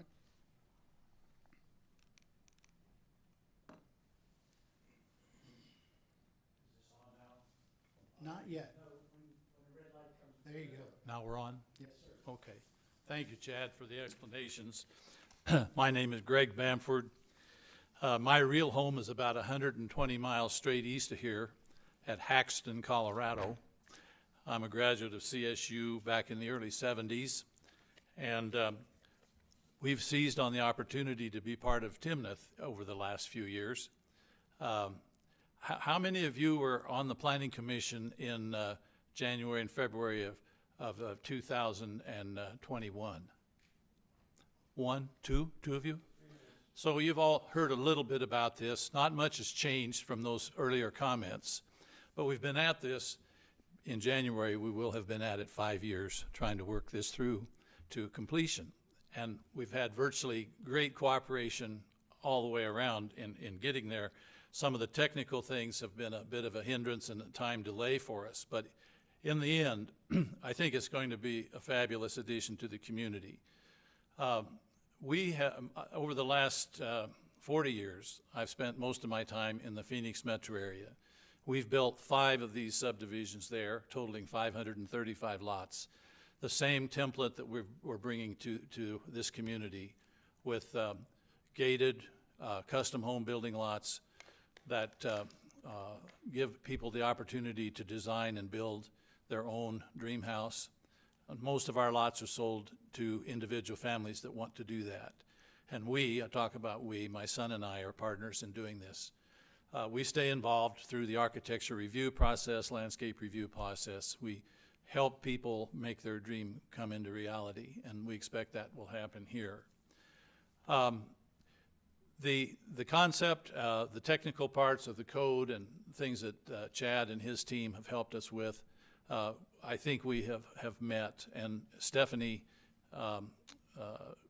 Thomas is our engineer with EPS that will be available to speak this evening and answer questions as well that many might come up. But we've worked hard to comply with the general plan designation of the large lot residential concept. We've had challenges in having to move the canal that parallels Musgrove Road. We've had challenges in straightening an existing dogleg in Musgrove adjacent to us. But I think we've worked those out, and when it gets built, it will be much better than it is today.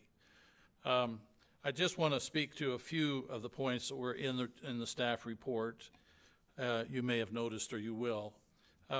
Part of our request tonight includes what is called a waiver, or a variance, you might call it, or a modification of the side yard setbacks. In this zoning category, your code designates a 20-foot on each side for the side yard setbacks. About 20 years ago, we discovered a way to handle this on an improvement that fits hand in glove with another point of what your code tries to stress, and that is on these larger lots to have side entry garages. We don't like garages opening to the street. We like them on the side of the house. And by using the alternative that we've asked for and the staff has agreed and recommends, we've gone to a 15-foot setback on one side of the house and 25 on the other. And that results in having, on the 25-foot side would be the side of the garage, of course. That gives a larger turning radius for people to be able to turn into the garages. And it does not take away at all from the look of the subdivision. You're still going to have 40-foot separation between houses throughout the subdivision. And we will pre-designate on the plat or in the CC&Rs exactly where the 15-foot side will be and where the 25-foot side will be. Just wanted to give you a little background. We've been down that road. We know it works. And it is something you may want to consider in future code revisions to make it so that this doesn't have to be an exception. I want to speak about the neighborhood meeting a moment. Chad did a beautiful job making sure that he didn't overlook some strange interloper that showed up at our meeting. We did have a young couple and their little 3-year-old daughter that showed up at the meeting. Total surprise to me. But Chad, they were there checking on me. They weren't there checking on the subdivision. They happened to be a young family from our neighboring town at Holyoke, Colorado, that just found out about the meeting and just wanted to see what kind of trouble I was stirring up these days. So, Chad didn't go so far as to say everything he wrote in the packet for tonight. If you do your calculations and figures, you'll figure it out. There wasn't anybody else that showed up. We had no neighbors at all that showed up at the neighborhood meeting. We had all kinds of staff people and our engineering team, and we were ready to explain, and I was all dressed up with a speech, but no place to go. But anyway, this has been very popular from the very beginning. Mayor Sukup, in our very first overview meeting in, I think, January or February of 2021, was very encouraging. The staff has remained very encouraging throughout the time. As I said, we've had a few little diversions along the way that have elongated this. As to the provision that Chad referred to at the very last of his comments a few minutes ago, we're willing to accept some additional requirement of work that's going to get done now before or during the final plating process. And that has to do with further enhancement of some of the landscape. We do have what I consider challenged, and I wish it wasn't there, but the lay of the land dictates it. And that, if you look at the layout of the subdivision in the lower right-hand corner, just to the left of the entry gate as you come in, we're going to have a water retention or detention area. And we are going to try to do some landscaping in there because it will be a situation that will hardly ever have water. The high point in this whole area is our northern boundary line. Everything to the north of our northern boundary line falls off to the north. Everything to the east of us falls off to the east, and the same on the west.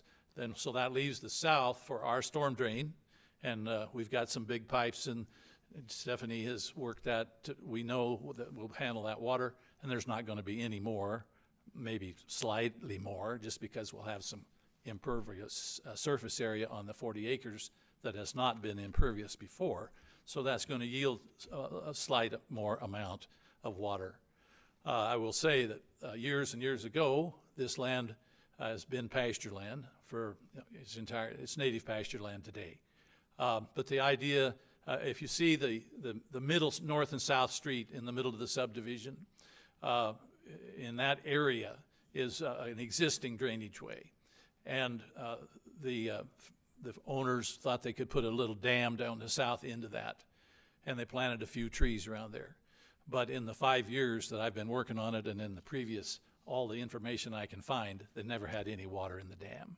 So we're providing for the 100-year case, or whatever it is, but it will be handled easily. The negatives that are mentioned of traffic, we're adhering to a very low density. The amount of trips per day that are going to be coming out of the subdivision will be very modest. Busgrove Road, when it's fully completed, from our entryway to the east, is currently completed in the newest design and construction.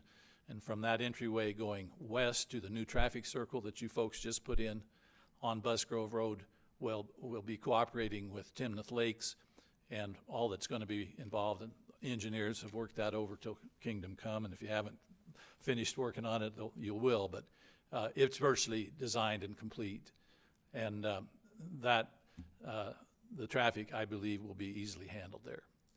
So those are the key things I wanted to respond to, and I'll be glad to answer questions now or later if you. And Stephanie, of course, is here, and she can make whatever comments she might want to make as to compliance with all of the code issues. Stay up there if you would, Mr. Banford. I'm going to open it up for public comment. Is there anybody signed up or otherwise wish to speak on this issue? Okay, we close the public comment on this. So, commissioners, questions for staff or Mr. Banford about the White Wing Manor preliminary plat? I've got a question. Yeah, I really appreciate it. This is a well thought out plan, and I like the way you've set it up. A question about the west exit. The topography coming from that road, I'm guessing, is going to end up going to the north if you ever build it.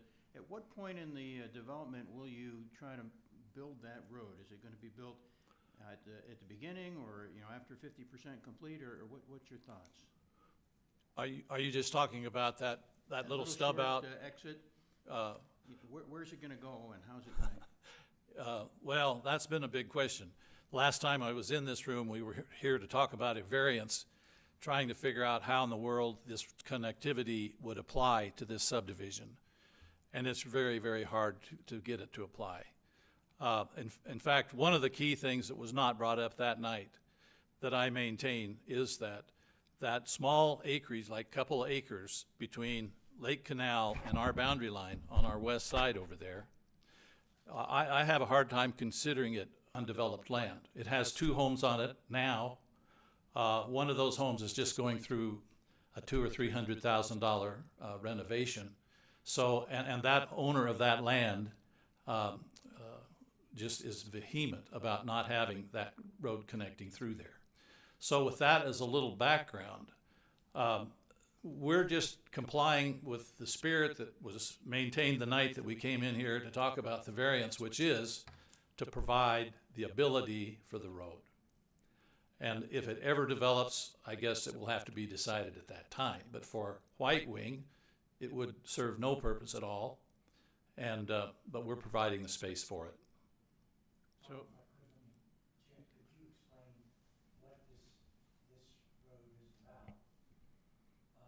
could you explain Yep. what this purpose this solves, and also bring in the issue of the emergency access road as it relates to this as well? Of course. So within our subdivision review, the land use code, there is the requirement to provide access to undeveloped parcels adjacent to that development to ensure a cohesive connectivity between those developments should that occur.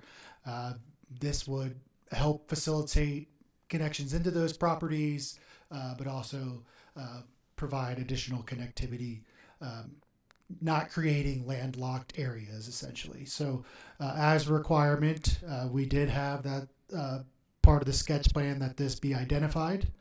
At this time, staff has reviewed that and felt that at this time it can be an easement only and would not be required to be constructed until the development of those adjacent properties were to occur.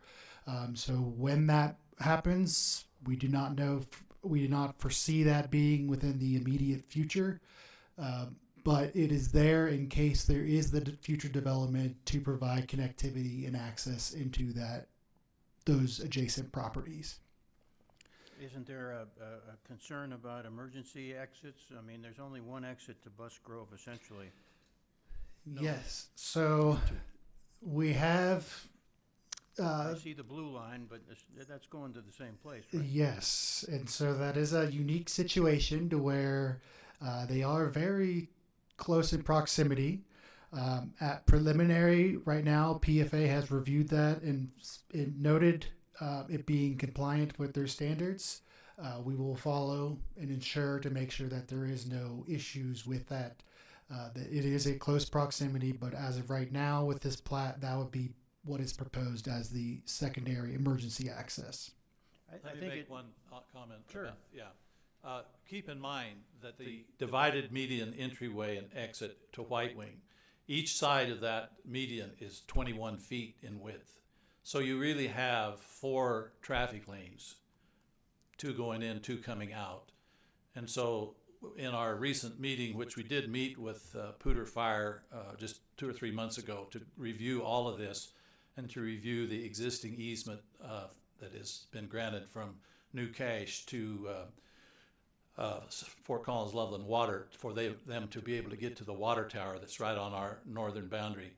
And then for us to share in that easement to access what you see in that blue line on the east side of our subdivision, taking into account that access is an emergency and the way our entryway accommodates multiple traffic lanes.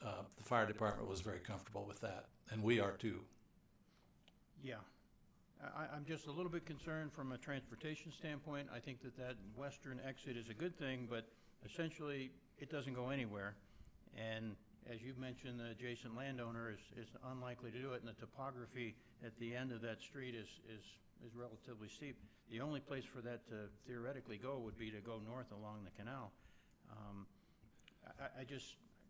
We're being disingenuous in showing that as a potential exit when it's never going to work. Yeah, and I think it's a valid concern. So again, PFA is the reviewing authority for the requirement of a secondary access. We will continue those conversations with them to ensure that all the intents are being met with that requirement, but it is solely to be utilized as temporary emergency only in those instances, but valid points. We will maintain and continue those conversations, even though they've at this preliminary stage have shown support for that Right. access. I can see, at full build-out, it might be necessary. At partial build-out, it may not be. So maybe at some point when you start building houses to the west of Windhaven Parkway, that may be more important. But I do worry, even though you do have a nice wide exit there, a truck rolls over and blocks that road and there's a fire, that you could be in a world of hurt. Well, there's gonna be like a 12 or 14-foot median, there's gonna be 2 lanes on each side of that, so, you know. Hopefully that doesn't ever happen. The only other question or concern I had, and I appreciate your setback discussion, there is a setback conflict on lots 7 and 8 up in that corner where you have adjacent driveways and garages coming together, up in that northeast corner. It's something, when you get to the next phase, you may want to double check, because it does look like those 2 driveways run parallel and they're very close. Well, duly noted. We'll double check it. They do, and that's on purpose because that's the high part of the subdivision. And generally, you locate your driveway on the high side of your lot. So that's the only location where there is 2 driveways that are going to be next to each other. And that's because that's the very highest part of the lot. And so those 2 setbacks, those 2 lots will have the biggest setback in terms of house from each other. That'll be 50 feet from each other. Thank you. Yeah. Appreciate it. That's all the questions I've got, Phil. Thanks, Tom. Other questions? Renzo? I'm sorry, something that you said during your presentation regarding the pathways through there to the reservoir. And you said that you have other plans that you would? I'm sorry, I can't hear you. It's regarding the pathways, trail system through the property. They're saying that staff said that it's not a requirement, so I'm asking staff. Well, that was a trail that we had originally planned for access into the recreation area at Timnath Reservoir. Right. Correct, yeah. So the intent with the trails plan was to have a regional trail connection all the way down from what is existing to Harmony Road right now in Timnath Ranch, all the way north to the reservoir itself. And so this was one of the properties that we were working with to complete that link to the reservoir. However, there have been some conversations and concerns with the reservoir company themselves on providing additional access into their property.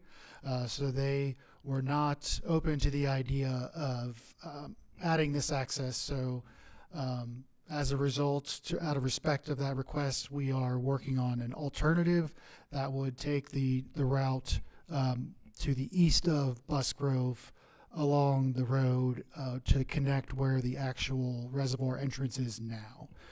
So that's just where that came from. So we're still working.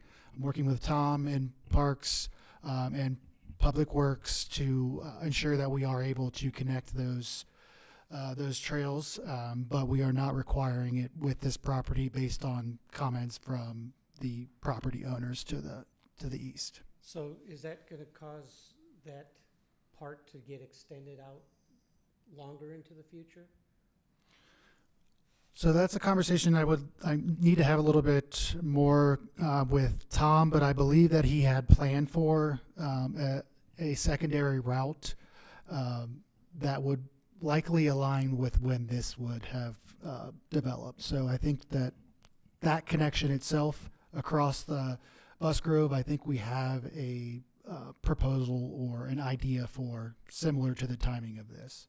So I don't necessarily foresee that setting this back significantly. Okay, all right, thank you. So you're not eliminating, I have other questions, but just so I don't forget, we're not eliminating the plan to have the trail connectivity. It's just we're moving it. We're hoping to move it to an alternative location. Correct. Yep. So it was initially identified on this property. However, again, conversations with the reservoir company, we are working on another option or location to connect into the reservoir. Okay. I'll circle back to this. Other questions? No, that was all I had. Michael? Are there any wildlife concerns? As we've seen in other developments in the area, there's been quite an impact. Have any been identified? Yeah, so during the annexation, I did go back to look at this. Mr. Bamford did have a consultant do an ecological review, just general of what was out there. Nothing at that time was identified. The town also has not received a comment from CPW related to wildlife on this particular property to date. So we will continue to route those for the review at the final plat, but at this time we have not received any comment on this particular application. Thank you. Next up. Artie? Okay, so on the east egress, I'm assuming the reservoir company has agreed to that as well? There's already an existing easement that runs from the reservoir in favor of Okay. Fort Collins Loveland Water. Okay, Yeah. thanks. And we're communicating all the way around. The document that we'll add in for us will be reviewed by all people involved. Okay. And I was reading the lighting plan. It was unique. If I read it correctly, you're avoiding a lot of street lights and things. Well, we initially talked about not having street lights, but because we want the night sky and stars and all that. But in recent times, staff has said that code won't allow it. So I heard tonight something read, I think maybe it was Chad, or it's in the packet that you got on some sort of a reduced lighting. But no, there will be street lights. Okay. So I sorry, I apologize for that. That was the initial narrative that was proposed for the development. We have reviewed it with Public Works though, and so there will be a greater requirement for the lighting, but we are still working to try and implement some dark sky elements to that, maybe just not quite to the level initially proposed based on criteria. Okay. Yeah, because it's kind of a unique approach that, you know, put the lighting on the ground where it's needed instead of, you know, big street lights. So it'd be good to look into in the future. There was a setback variance. Are there any other variances? Height or anything like that? No, that was the only request as a waiver for our standards of the code. Okay, excellent. And then on the open space, I understood what was going on there for that, to meet the requirements. So I'm assuming all of the requirements are known and the design will be according to those, right? So I guess what I'm getting to is we're not kicking anything down the road, right? All the requirements are known and the design should meet that. Correct. In order to have that calculated as part of the open space, there is criteria. It is a little general on how to review that based on the elements I noted in the code. But it is a requirement at platting for council to take a look at that. So at preliminary plat, this is the appropriate time to get their feedback on whether or not to move forward with the review of that. With that, staff would then evaluate that against whether or not this could be facilitated as a outside of just the detention, as a recreational area or as a trail corridor or as a habitat enhancement area. So those are the items that we'll be looking at. Again, they're pretty general, broad, but that would be what we would be looking at to provide recommendation to council. So the further. specifics will be known very soon, and it's not something we're going to get to final plat and have the discussion again. So I believe how I would foresee this going is that we offer this suggestion to council. Are you open to the idea of further review of this area to meet the needs of the open space criteria?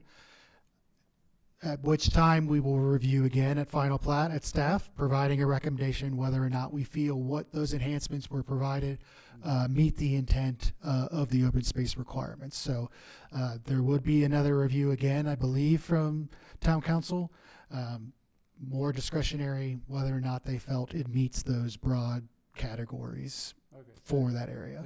I just want to make sure we're taking care of this sooner than later because it gets messier later. Yeah, it's a unique situation. I suspect it has occurred in the past. Since I've been with the town, I have not seen this, but there have been other developments where you see detention areas either fully turfed for recreational areas when they're not being utilized, or other elements have been incorporated to meet those needs. But this, as the requirement states, at time of plating, this is the earliest stage to truly hash that out. Okay, and then I missed it in there. I looked for it. I didn't see it. What's the average lot size? Well, the smallest lot's 23,000, the largest lot's 45,000. Average, I don't know, No, 28. that's good enough. The smallest one's 23. So Yeah. in there with the, I don't remember what the term was, the secondary buildings, it had 850 square foot as the maximum. That's So on a that- secondary residence. Yeah, so that's in conflict with the ADU. Yes, thank you. I was just, when you said that, I was thinking that. Yeah, so this had started prior to our code change for that requirement. So I will get with the applicant to let them know what the requirements are that have changed from that square footage. But I'll be in touch with the applicant to make sure that we're aligning with what the new change was for the code. Okay, and then given that lot size, I don't think there's gonna be an issue with impervious surface then, even with that. At this stage, no. We've spoken with the applicant on the coverage requirements, and I think that based on what the criteria is now, it is feasible for the development. But I appreciate you calling out that it varies from what our new code has allowed for. So, Okay, all right, thank you. Other questions? I still have got some, but anybody else?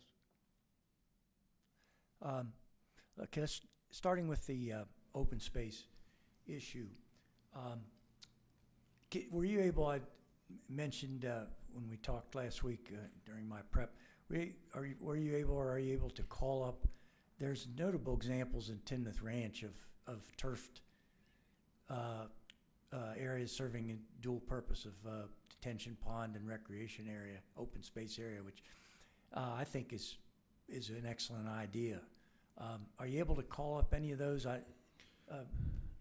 Several of you that live in that area, you can probably recall some of those if you knew what you were looking for. Trailside has it as well. Our Yes. 2 retention ponds are all fully turfed. And Yes. reusable. So I'm not troubled necessarily if staff feels that can serve in that way. This is my personal opinion. If that meets the requirement, I think it's a way of using the same land for 2 different purposes. yeah, so while I understood the intent of the request, I was not part of any of those reviews, so I was uncomfortable providing those as examples, as they may have been exceeding open space requirements at the time and may have not been calculated for this particular reason. But yes, there have been numerous examples within the town. Fairview Village is another example where there is on-site detention that is open as does turf right now, so functions as the ability to serve as a recreational area for those residents of that community. Rendezvous, Trailside, the exact same thing.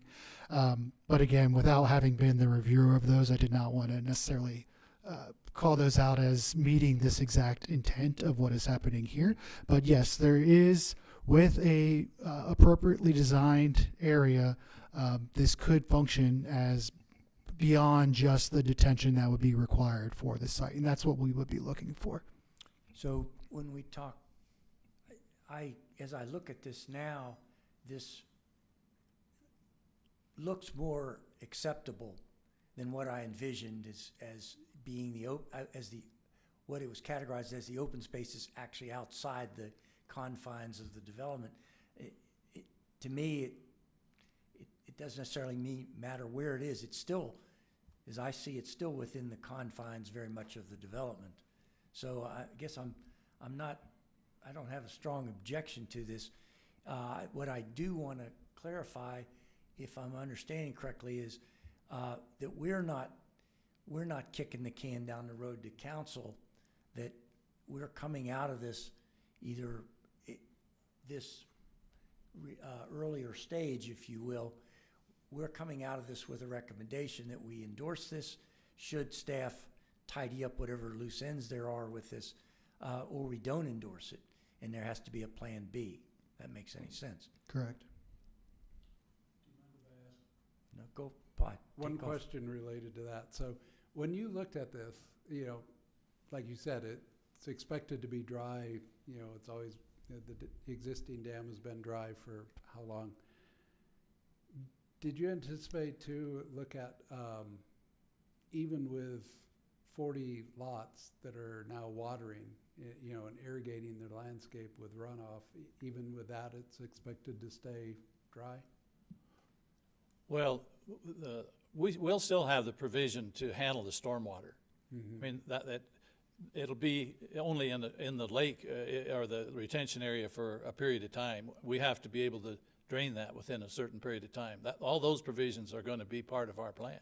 Okay. Okay, thanks. Right, Stephanie? Yeah. Well, it's just like some of my neighbors aren't happy unless you can float a small boat down the gutter. No, they think don't want the to plan water, that here. Maybe for an hour after a great big rain.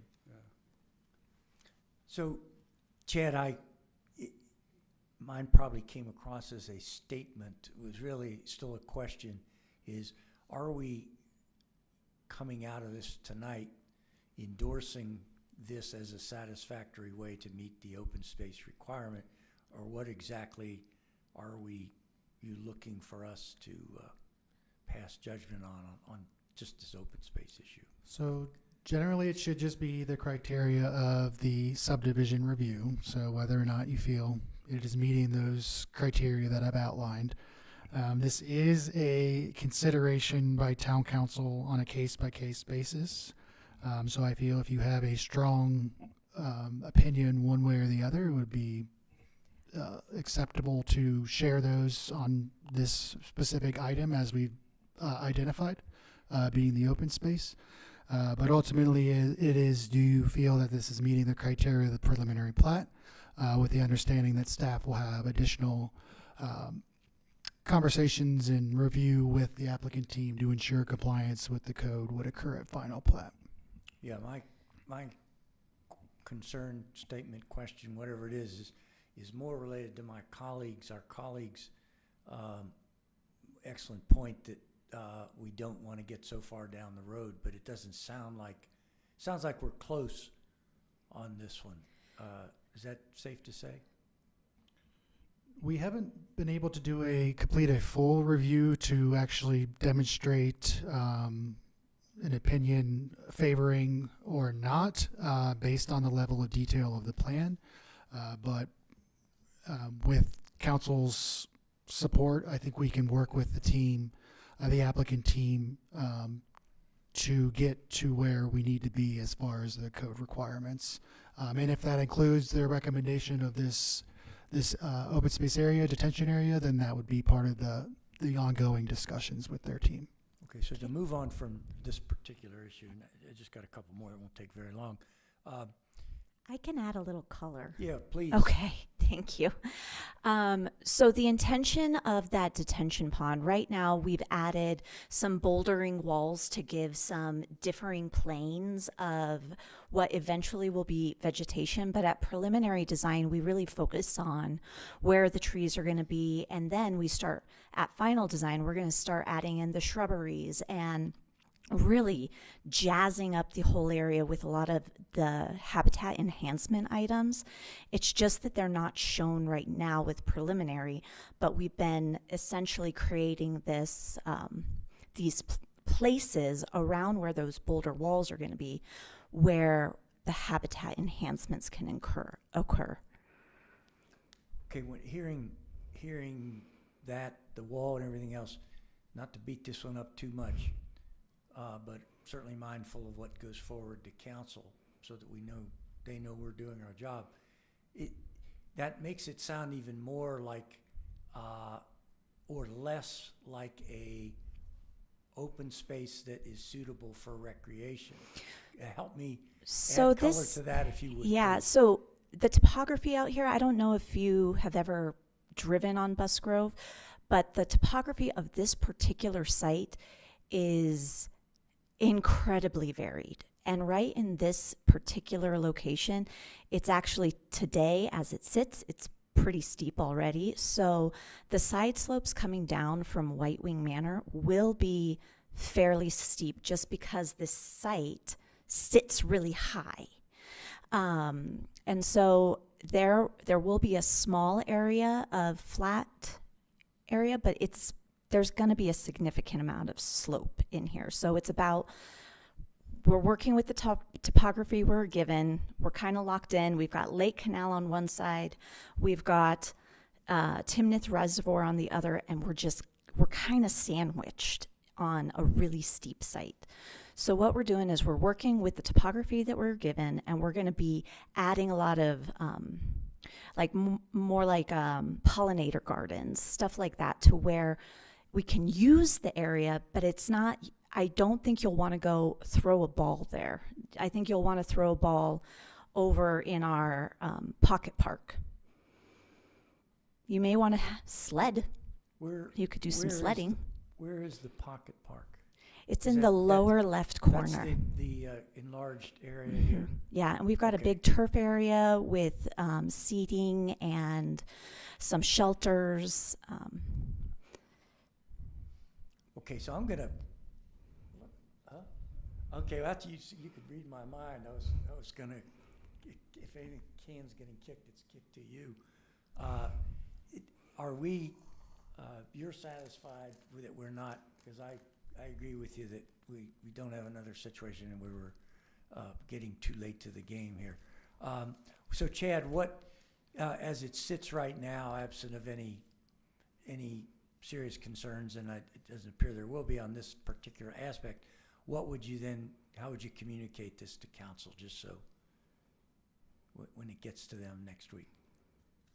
This aspect of this. Communication from where our review stands, or where you are. How would you, what would you, I'm putting you on the spot kind of, what will you be communicating council about this particular aspect of this proposal as it relates to the open space?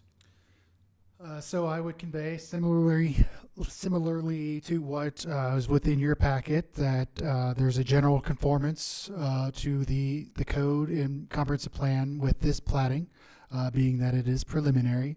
However, there have been some areas, specifically open space, that staff feels still needs work or ongoing review and communication on. One being that it does involve the town council's input and review of whether or not the use of a detention pond could be utilized as open space. Yes, it is limited at what we are seeing right now and what the visually how that will go. So I assume there may be some hesitancy from town council, but if they were to support and move that forward for review of final plat, staff would then be working with the applicant team to ensure, so as the code states, and you just mentioned this, these areas may qualify as open space for active recreation, trail corridors, or habitat enhancement areas. So it is an option, very broad as it would be, but and so staff is open and to working with the applicant team to ensure that there is a product that meets or adheres to one of those criteria and provides a benefit to the development and the community. Okay, so I'm reasonably, if not wholly satisfied, then you'll communicate as well that Planning Commission, at least the chair, spent a lot of time asking questions about this particular one, so that they know we've vetted this as well as we can at this point. At this stage, yes. I think we would just need some guidance on whether or not to move it forward with that as part of the plan or not. Okay. Yeah, I realize, given the topography, given heretofore, and certainly in all my time on Planning Commission, we have taken great pride in not just meeting but exceeding standards. I don't even recall any of our residential or commercial developments that did not exceed open space standards. And as long as we're not deviating from that, particularly on a beautiful development like this in a beautiful scenic area, I think it would be a disservice to deviate from that, but it doesn't sound like we are, at least at this stage, and we'll certainly look forward to the next stage. A couple other questions. Always confused about waiver or variance, and I realize one has one connotation, one actually has another. This is a waiver on the setbacks. Is this a waiver or a variance we're requesting? So this is a waiver. So a variance is a hardship on the property, to where the strict application of that would not allow for the development to occur. So it is not as common of a request, and they do often get confused. A waiver is the ability to request deviation from a code standard as outlined in the code. One of those being the ability to waive setback requirements. So if it meets those allowable standards and the criteria of the code, then council has the ability to waive or deviate from those standards. So apologize, I did not include that in the initial presentation, as those waivers are not typically for consideration of planning commission or for recommendation. It's truly just to town council, but this would be requesting a waiver for the side yard setbacks, which staff has reviewed and feels that it supports and promotes the intent of the code, which specifically identifies the need to have less prominent garages, whether that be side loaded or rear loaded. So we were in support of that. In this case, I don't have a problem with the side-loaded garage. I think that's an excellent idea, and if you get there by this, we still have the same amount of setback. It's just distributed differently. The separation between houses is the same. Yes. The road talking about roads, am I correct, and I was here in 2021, am I correct, the emergency access, this now stub off to the west, that was at that time, am I correct, that was going to be, if it could be solved one way or the other, that was going to be the emergency access? I'll allow the applicant to respond to that one. Please. The discussions back in the day you're talking about was a voluntary offering on our part to allow a connection so emergency equipment could access our neighbors to the west. Right now, their only access is crossing Lake Canal with a kind of a homemade bridge that will not support 80,000-pound equipment from the fire department. So we offered the notion of stubbing out something so that they could get emergency equipment over there. But they say, no, we don't want that.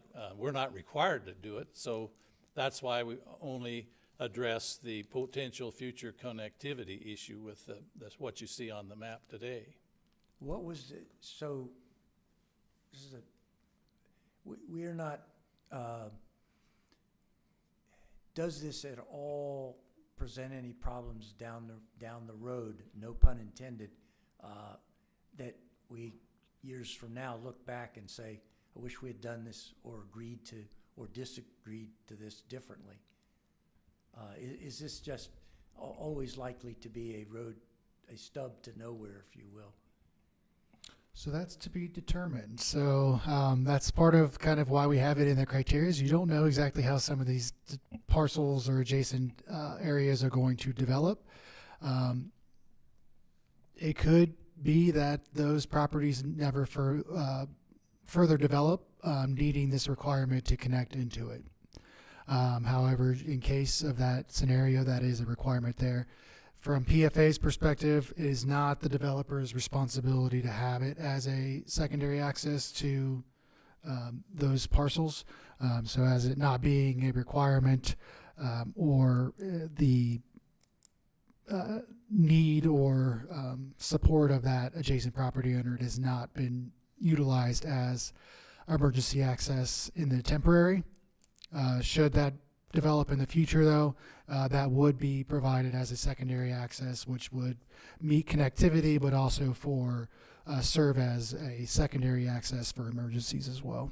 Whose responsibility would it be? Would it be the landowner, or would it be Mr. Bamford's if that area did develop? Whose responsibility would it be to make that difficult connection, steep though it might be? So that's a question that I'll have to further review with Justin in Public Works, but we will have language within the documents of the final plat as to how and when that would be, whose responsibility that would be at that time. Okay, sure somebody will remember that. Yeah. Yes. Oh, I was just going to say, I wanted to make it clear that with our development, there is not going to be a road built. So there will be no road to nowhere because it's going to just be an open space tract. So it's available to the neighboring parcel. If they were to ever develop, then they have a connection. But so there's not going to be just like a road with asphalt. It'll just look like open space for now, but it's reserving the space for them for later. It's an open space easement, right? Yes. Yeah, if you had said that, yeah, I keep envisioning this stub, which it makes more sense, and there are examples of that. Harmony has a prominent example of that. Yes. Okay. Tom, looks like you had another comment on this. Yeah, I just worry, okay, let's say the fire department thinks it's okay, but you've got 40-some-odd houses with only one way out. You've got an electric gated community, so there's gates at that entrance. Power goes off, some overactive youth decides to block that gate, no way to get out. You don't, I'm So- sorry, but there is a secondary, it's all to the east. Yeah, but Yeah. there's two gates according to the plans that are supposed to be on both the in and the outside of that. True. Yeah. So Double gates each way. Somebody hooks a bicycle power goes lock out, they on those automatically gates and thinks it's a funny joke, you're all stranded. No, if the power goes out, those gates automatically open. Okay. and I also- just worry about it, maybe it's the Well, the I've been building mischievous, these for 25 the years. police and kind I've of, never had these problems. I'd like to hope they never. And also, we actually worked directly with the fire marshal to come up with this solution. So the fire marshal decided that he was okay with the emergency access being so close to our entry point because our entry point had the 20-foot lanes on both sides. But then we also agreed to sign all the way up to our first access or our first intersection. I think it's called Falcon Flight Way. We would sign that as no parking to further prevent any hindrances. But this is something we worked directly with him on because you're right, this was a concern that they had. So, but between all of those items, the two 20-foot lanes coming in and out, and then this one, and then the no parking all the way up to the first intersection, they felt that they were comfortable with the plan from there on. I appreciate that, thank you. Okay. Yeah, I'm not troubled by I understand that you were also talking about the proximity of the main entrance to the emergency exit. Yeah. But I'm not, and everything's reasonably to scale. I imagine there's a little bit more space there than what it would appear to be on this little diagram. So I'm not, okay, commissioners, anything else on item 7A White Wing at Timnath Manor preliminary plat? Other question? Okay. At this point, Chad, staff, anybody else add anything to add? No? I do not. At this point, I'll entertain a motion on item 7A White Wing at Timnath Manor preliminary plat. Motion to approve item 7A, White Wing at Timnath Manor, preliminary plat. Second? Second. All in favor say aye. It's been moved and seconded. All in favor say aye. Aye. Aye. Opposed? Carries on a 5-0 vote. Congratulations. Thank you. Item 7B, enforcement, amending the land use code to clarify enforcement and penalties for land use code violations. Scott? I'm back at it again. Thank you, Chair, Plan Commissioners. This is a complement to the previous municipal code amendment that you reviewed last time and made a recommendation to Town Council. That is going before them next week for the first reading. This is looking at Chapter 2 within the municipal code. Really looks at clarifying some language under some of the subsections, identifying language that are activities inconsistent with various approvals, such as conditional uses, development, site plan approvals, etc. Included some language including fines, deleting some violation language that's redundant. Really, it's kind of a cleanup. That's really what this amendment is all about. It also changes the designation of the town manager and the community development director or the town planner, which is me, to administer, be the zoning administrator for the land use code. So really this is just kind of a cleanup amendment. It is kind of a complement to the previous discussion that we had. I'll be happy to answer any questions. And this is a public hearing too, but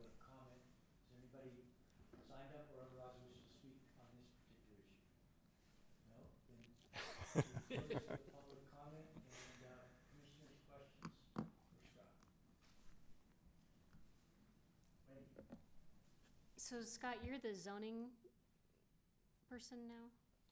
well, not until this is approved. Okay, so, all right, I just needed clarification. I mean, technically throughout the code it does reference the town planner or the community development director, so yes, but in terms of enforcement, no.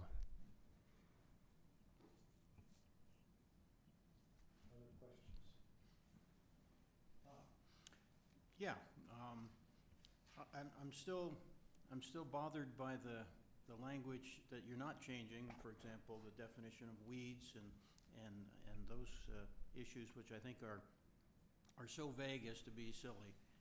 We need to somehow look at other parts of that language, because if somebody goes out with a ruler and looks for 8-inch weeds and issues fines, I think we're going to be in trouble.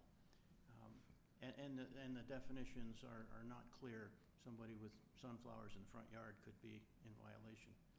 And I did note that in the council packet for the municipal code amendment. This is a land use code amendment, so and I appreciate that. Those definitions are in the municipal code. So just for point of clarification, and I did note that in my staff report.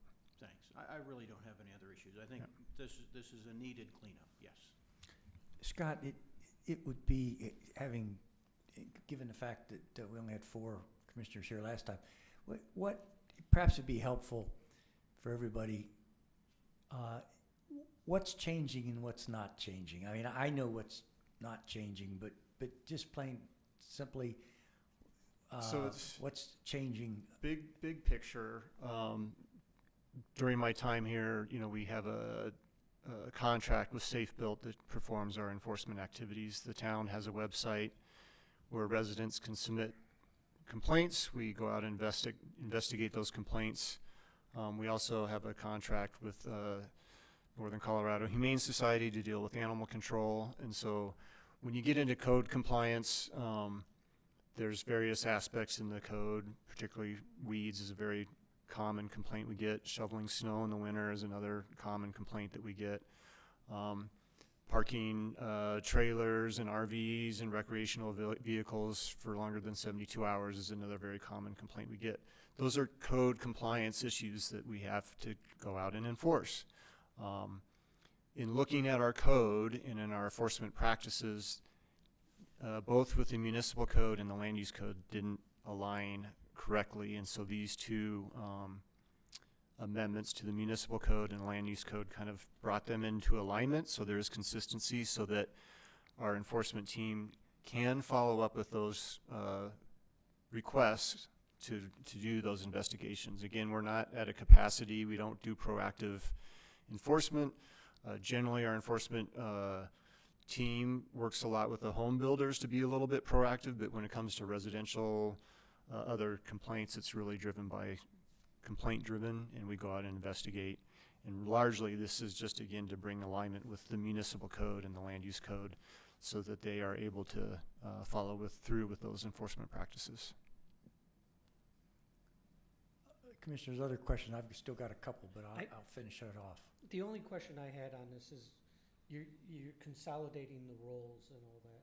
Was that just to streamline the process, or why are we changing roles and responsibilities for this one? Well, I mean, any organization, right, there's an org chart, right? So that, you have the residents and then the town manager and council members and what have you. So as Timnath is growing and our organization has added more staff back in the earlier days, it probably made sense to have the town manager kind of be responsible to administer a lot of duties. And oftentimes there's, or their designee, right? Land use code does specify in many locations that it's the town planner, community development director, but this is one instance where you get into the administration of zoning administrator and enforcement. Why would the town manager play that role and not me? Yes, technically Aaron could be like, hey Scott, I'm hereby designate you to take care of that. This is just a cleanup in that aspect. I noticed, anybody else before I ask a couple of, yes ma'am. There's an enforcement team? How many people are on the enforcement team? It's just one person right now through Safe Built. Actually, with our budget, we're looking to bring that position in-house with a half-time equivalent position. Which was part of my question. I sat through the... It's probably good that you didn't know we had an enforcement person, so. I knew that. I sat through the budget presentation. I noticed there was that. Do you anticipate it, safe to say, again, no pun intended, is it safe to say this is simply going to, it's not going to be necessarily any more robust than it was before, but bringing it in-house, more direct connection with the land use code administrators?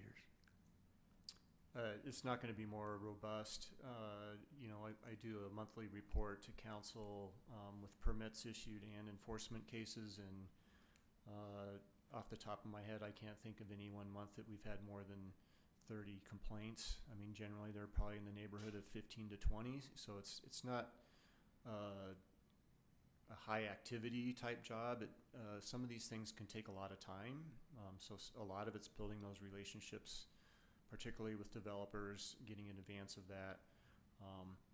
But sometimes I'll just use an LLC as an example. So we had a complaint, and it was a rental, and it was an LLC. So those take a long time to track down the responsible party to cut the weeds in their backyard. So some of those enforcement things do take a long time to follow through with on those complaints, and others are much more quick. But this is not going to be a robust activity of the town. Again, I'm anticipating a half-time equivalence, part-time position for this. Part of that goes in ebbs and flows with the seasons. So obviously the winter, you'll be dealing more with snow and ice. Spring, summer, and fall, we tend to see a lot more of the camper trailers coming out on the weekends being cleaned out. Weeds, obviously, they have their cycle. And then also this position will assist with the department in doing inspections, so landscape inspections and other things we do for some of our site developments to help with the compliance on those aspects. Yeah, I'd offer in closing on this one, this seemed to make a lot of sense to me. It seemed, Renzo, I think you agreed last time to put this under the department that most closely deals with land use code. Makes sense, so. We okay? Yeah, good luck with enforcement. It's just a challenge. When you start taking over people's fences, it's going to always be a problem. I didn't get a drone, so don't worry about it. It wasn't in my budget. I don't want anybody And I to didn't hurt. see that in the budget for this either. Not so in my you can be department assured. anyway, yeah. Fair enough. All right, are we fair enough? Okay. Commissioners, anything else on item 7B? Okay, hearing none, I'll entertain a motion on item 7B, enforcement amending the land use code to clarify enforcement and penalties for land use code violations. Do I have a motion? I'll make the motion that we approve the amendment for the land use code to clarify enforcement and penalties for land use code violations. I have a second. Second. It's been moved and seconded. All in favor of item 7B, say aye. Aye. Opposed? I will abstain until you change the weed line. Not sure we have an ability to abstain, but Duly noted. I don't think so. Seem to have plowed that ground years ago on another issue. A far less or greater import, I can't remember. I All think- right, so we are, consider this a 4-0 vote? Or He didn't, take it which as a is it? 4-0 vote. 4-0 vote, okay. I'm sure you can explain that to council better than I can. Okay, commissioners' reports. I've got a couple things. Does anybody have any reports? I have a couple questions. So I wasn't here the last meeting, but I was watching online. So I was diligently listening at, I think it was like 3 or 4 in the morning where I was. And I have a couple questions on a couple of topics. Don't want to rehash them. Sat through them once. Don't want to do it again. So just a couple questions. On the Ladera open space discussion that happened, there was going to be a meeting. Did that meeting happen, or is it upcoming?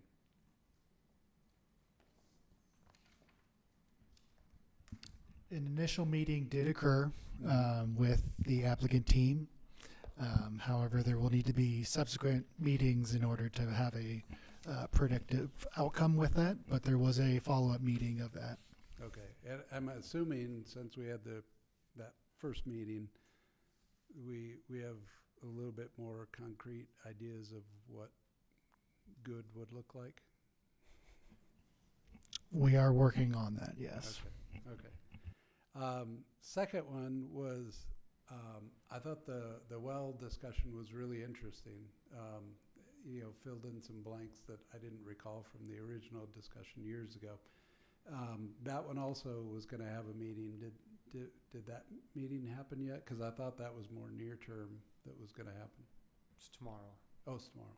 Okay, near term, but not. I think tomorrow, but yeah. Okay, all right. Thanks. Other reports? I guess. Questions? Yeah, I do have a question, if it's follow-up time, because I'm curious. Michael, you brought up something that made me think about it. I think this summer, June, there was about the Timnath landings, there was the bird nesting issue. Did anything come of that? So we are continuing discussions around that. So initially, the CPW, Colorado Parks and Wildlife, did issue a comment identifying some areas of impact. And with that, we have followed up with them to further understand their requirements, as well as U.S. Fish and Wildlife. So we have recently spoken with them to understand their permitting process, should there be development to occur near known sites. We can get into that a little bit more once I provide a bit more of a formal response to this. They have limited enforcement of their own permits, but it's certainly something that we can work with them to ensure that they are actively applying for and seeking should they be in an area adjacent to those sites. So working with multiple agencies here, CPW, U.S. Fish and Wildlife, and then conversations with the applicant prior to speaking with you and town council as far as a formal request for how those will be addressed. Thanks. Michael's wildlife question just triggered my. Speaking of birds, the sandhill cranes came through today, so they're really? migrating. That's cool. I got a couple other things here. I'm gonna piggyback here on something here, and you all bring up, and I appreciate bringing up updates, if you will. I did have an exchange with staff about putting an update section on the agenda. I think been thinking about this for quite a while. I think it serves a couple purposes, and I envision this near the top of the agenda. One is council does something similar. I'm not saying we all the time follow on their tail, but I noticed that is something that they do at the beginning of the meeting. Second thing is, again, speaking of council, it's transparency. I hear it a lot at council meetings. It's something that was promised to the residents. I think council has, I think each successive mayor and council have made the town more transparent. So I think it's a good idea to put, if you concur, I think it's a good idea to put an update section on there and actually list those things that we would want to get updates on. It also sends a message to the public. Should they have an interest in this, it knows that these things haven't fallen through the cracks. And if somebody wants to come in and offer any thoughts on it, I think it's a good idea. But the biggest reason I think it's valuable is out of deference to the staff. We're fortunate, although what we heard in response to the questions you asked was, well, we're still working on it, but I'm confident these things are on the front burner. It's not catching the staff unawares when we bring up something by way of an update. They know it's on there and know that if they have something, can be prepared to speak to it. And I think, again, it sends a positive message to the public. So I guess I'm looking for at least a head nod that it would be advantageous to put an update section on the agenda going forward. There may be, and I anticipate there may be weeks, meetings when we don't have any requested updates. But would you all agree that that would be a positive thing to do and put it near the beginning of the agenda and actually list whatever it is? We can work out the details. Perhaps you would forward something to me, and I would then give it to staff in time to get it on the agenda. Is everybody comfortable with that? Okay. Closing on a lighter note here, two things. When or if we do, will Planning Commission participate in the comp plan process in any way, large or small? When would you anticipate? I know it's a long, drawn-out process, but it's a marathon. So there's obviously you can participate as residents, but more as an official capacity. There'll be opportunities as the plan develops. There'll be a opportunity to check in, and then ultimately you'll be providing a recommendation on approving the plan. So, with the recent kind of first public engagement opportunity, that's really kind of kicked things off. So there'll be other opportunities to get in. We can do updates, as you suggested on the agenda. Happy to provide an update at those points in time. If there aren't any touch points that are scheduled throughout the process, happy to provide that. Will there actually be, and maybe this was, you mentioned it, will there actually be a meeting, another meeting? We had we had an introductory kind of thing with them when they came in and kicked things off that certainly didn't serve the purpose we're talking about. Will there be an opportunity? I know their public session coincided with our meeting a couple weeks ago. Tom and I came in afterwards, and I think Tom had some questions and concerns that of which they would want to be aware. And will that be a formal meeting of some kind so that commissioners have an opportunity to engage with them directly? Well, I guess, yes. We can always schedule. That was rather metaphorical at the moment.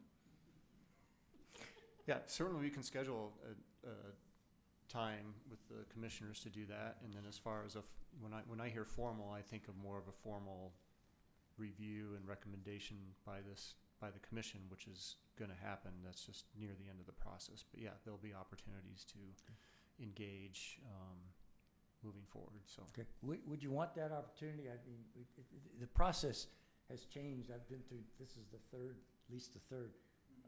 Would you all want that opportunity, formal or otherwise, some way to? Okay, I would hope so. And lastly, the most important event of all, closing out the pickleball season here, running the leagues this summer with the help of a member of the Michael Malone, a member of the Prost Committee. We had a very successful season. We had two commissioners, Logan and Chad, who participated in our leagues. We closed it out. Team Timnath, if you go on the rec department's Facebook page, you'll see Team Timnath in our little shirts. And we acquitted ourselves. You all acquitted yourselves very well at that event. It was hosted by 002, a new pickleball facility. So I appreciate staff's participation. I appreciate the town giving me an opportunity. And next summer, Renzo participated, and his wife were in the leagues initially, and then he got too busy with other things. We're going to get some others out there next summer if I'm involved. You had great potential, as did certainly our two staff members. Yes, yes, I'm a poster child. I got my own wing at OCR. All right, with that, commissioners, anything else for the good of the order?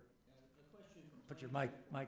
Coming up in November. Mike, there you go. Coming up in November and December, do you anticipate the just before Thanksgiving or just before Christmas having any sessions?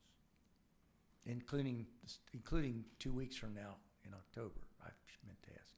I thought so. yes, we have some more land use code amendments coming up in 2 weeks. Come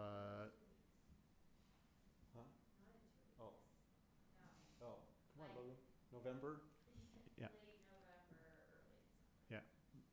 But probably it's hard to anticipate applicants. It hasn't been particularly active on that front, but I would anticipate that you'd probably be safe over the holidays, but we'll probably have one meeting for November or December, depending on that. That's great. Yeah. Thanks so much just for the guess. Yeah. You don't know for sure, though, whether we're meeting in 2 weeks. 2 weeks, I don't think we have. Do we have anything? No, we don't have anything scheduled for our next meeting as of right now. As Scott mentioned, and Logan mentioned, the land use code updates are really the only knowns at this time. The development proposals, some of them may start to inquire about having these meetings. They are aware of the limitations based on scheduling, so we will continue to monitor those to see where they're at in their review. But it is more likely than not that they will probably fall after the holidays. But we will keep you posted. As always. As always, right? We're looking for election day too, right? Of course. Sounds good. All right, anything else? All right, with that, we're adjourned. Thank you all.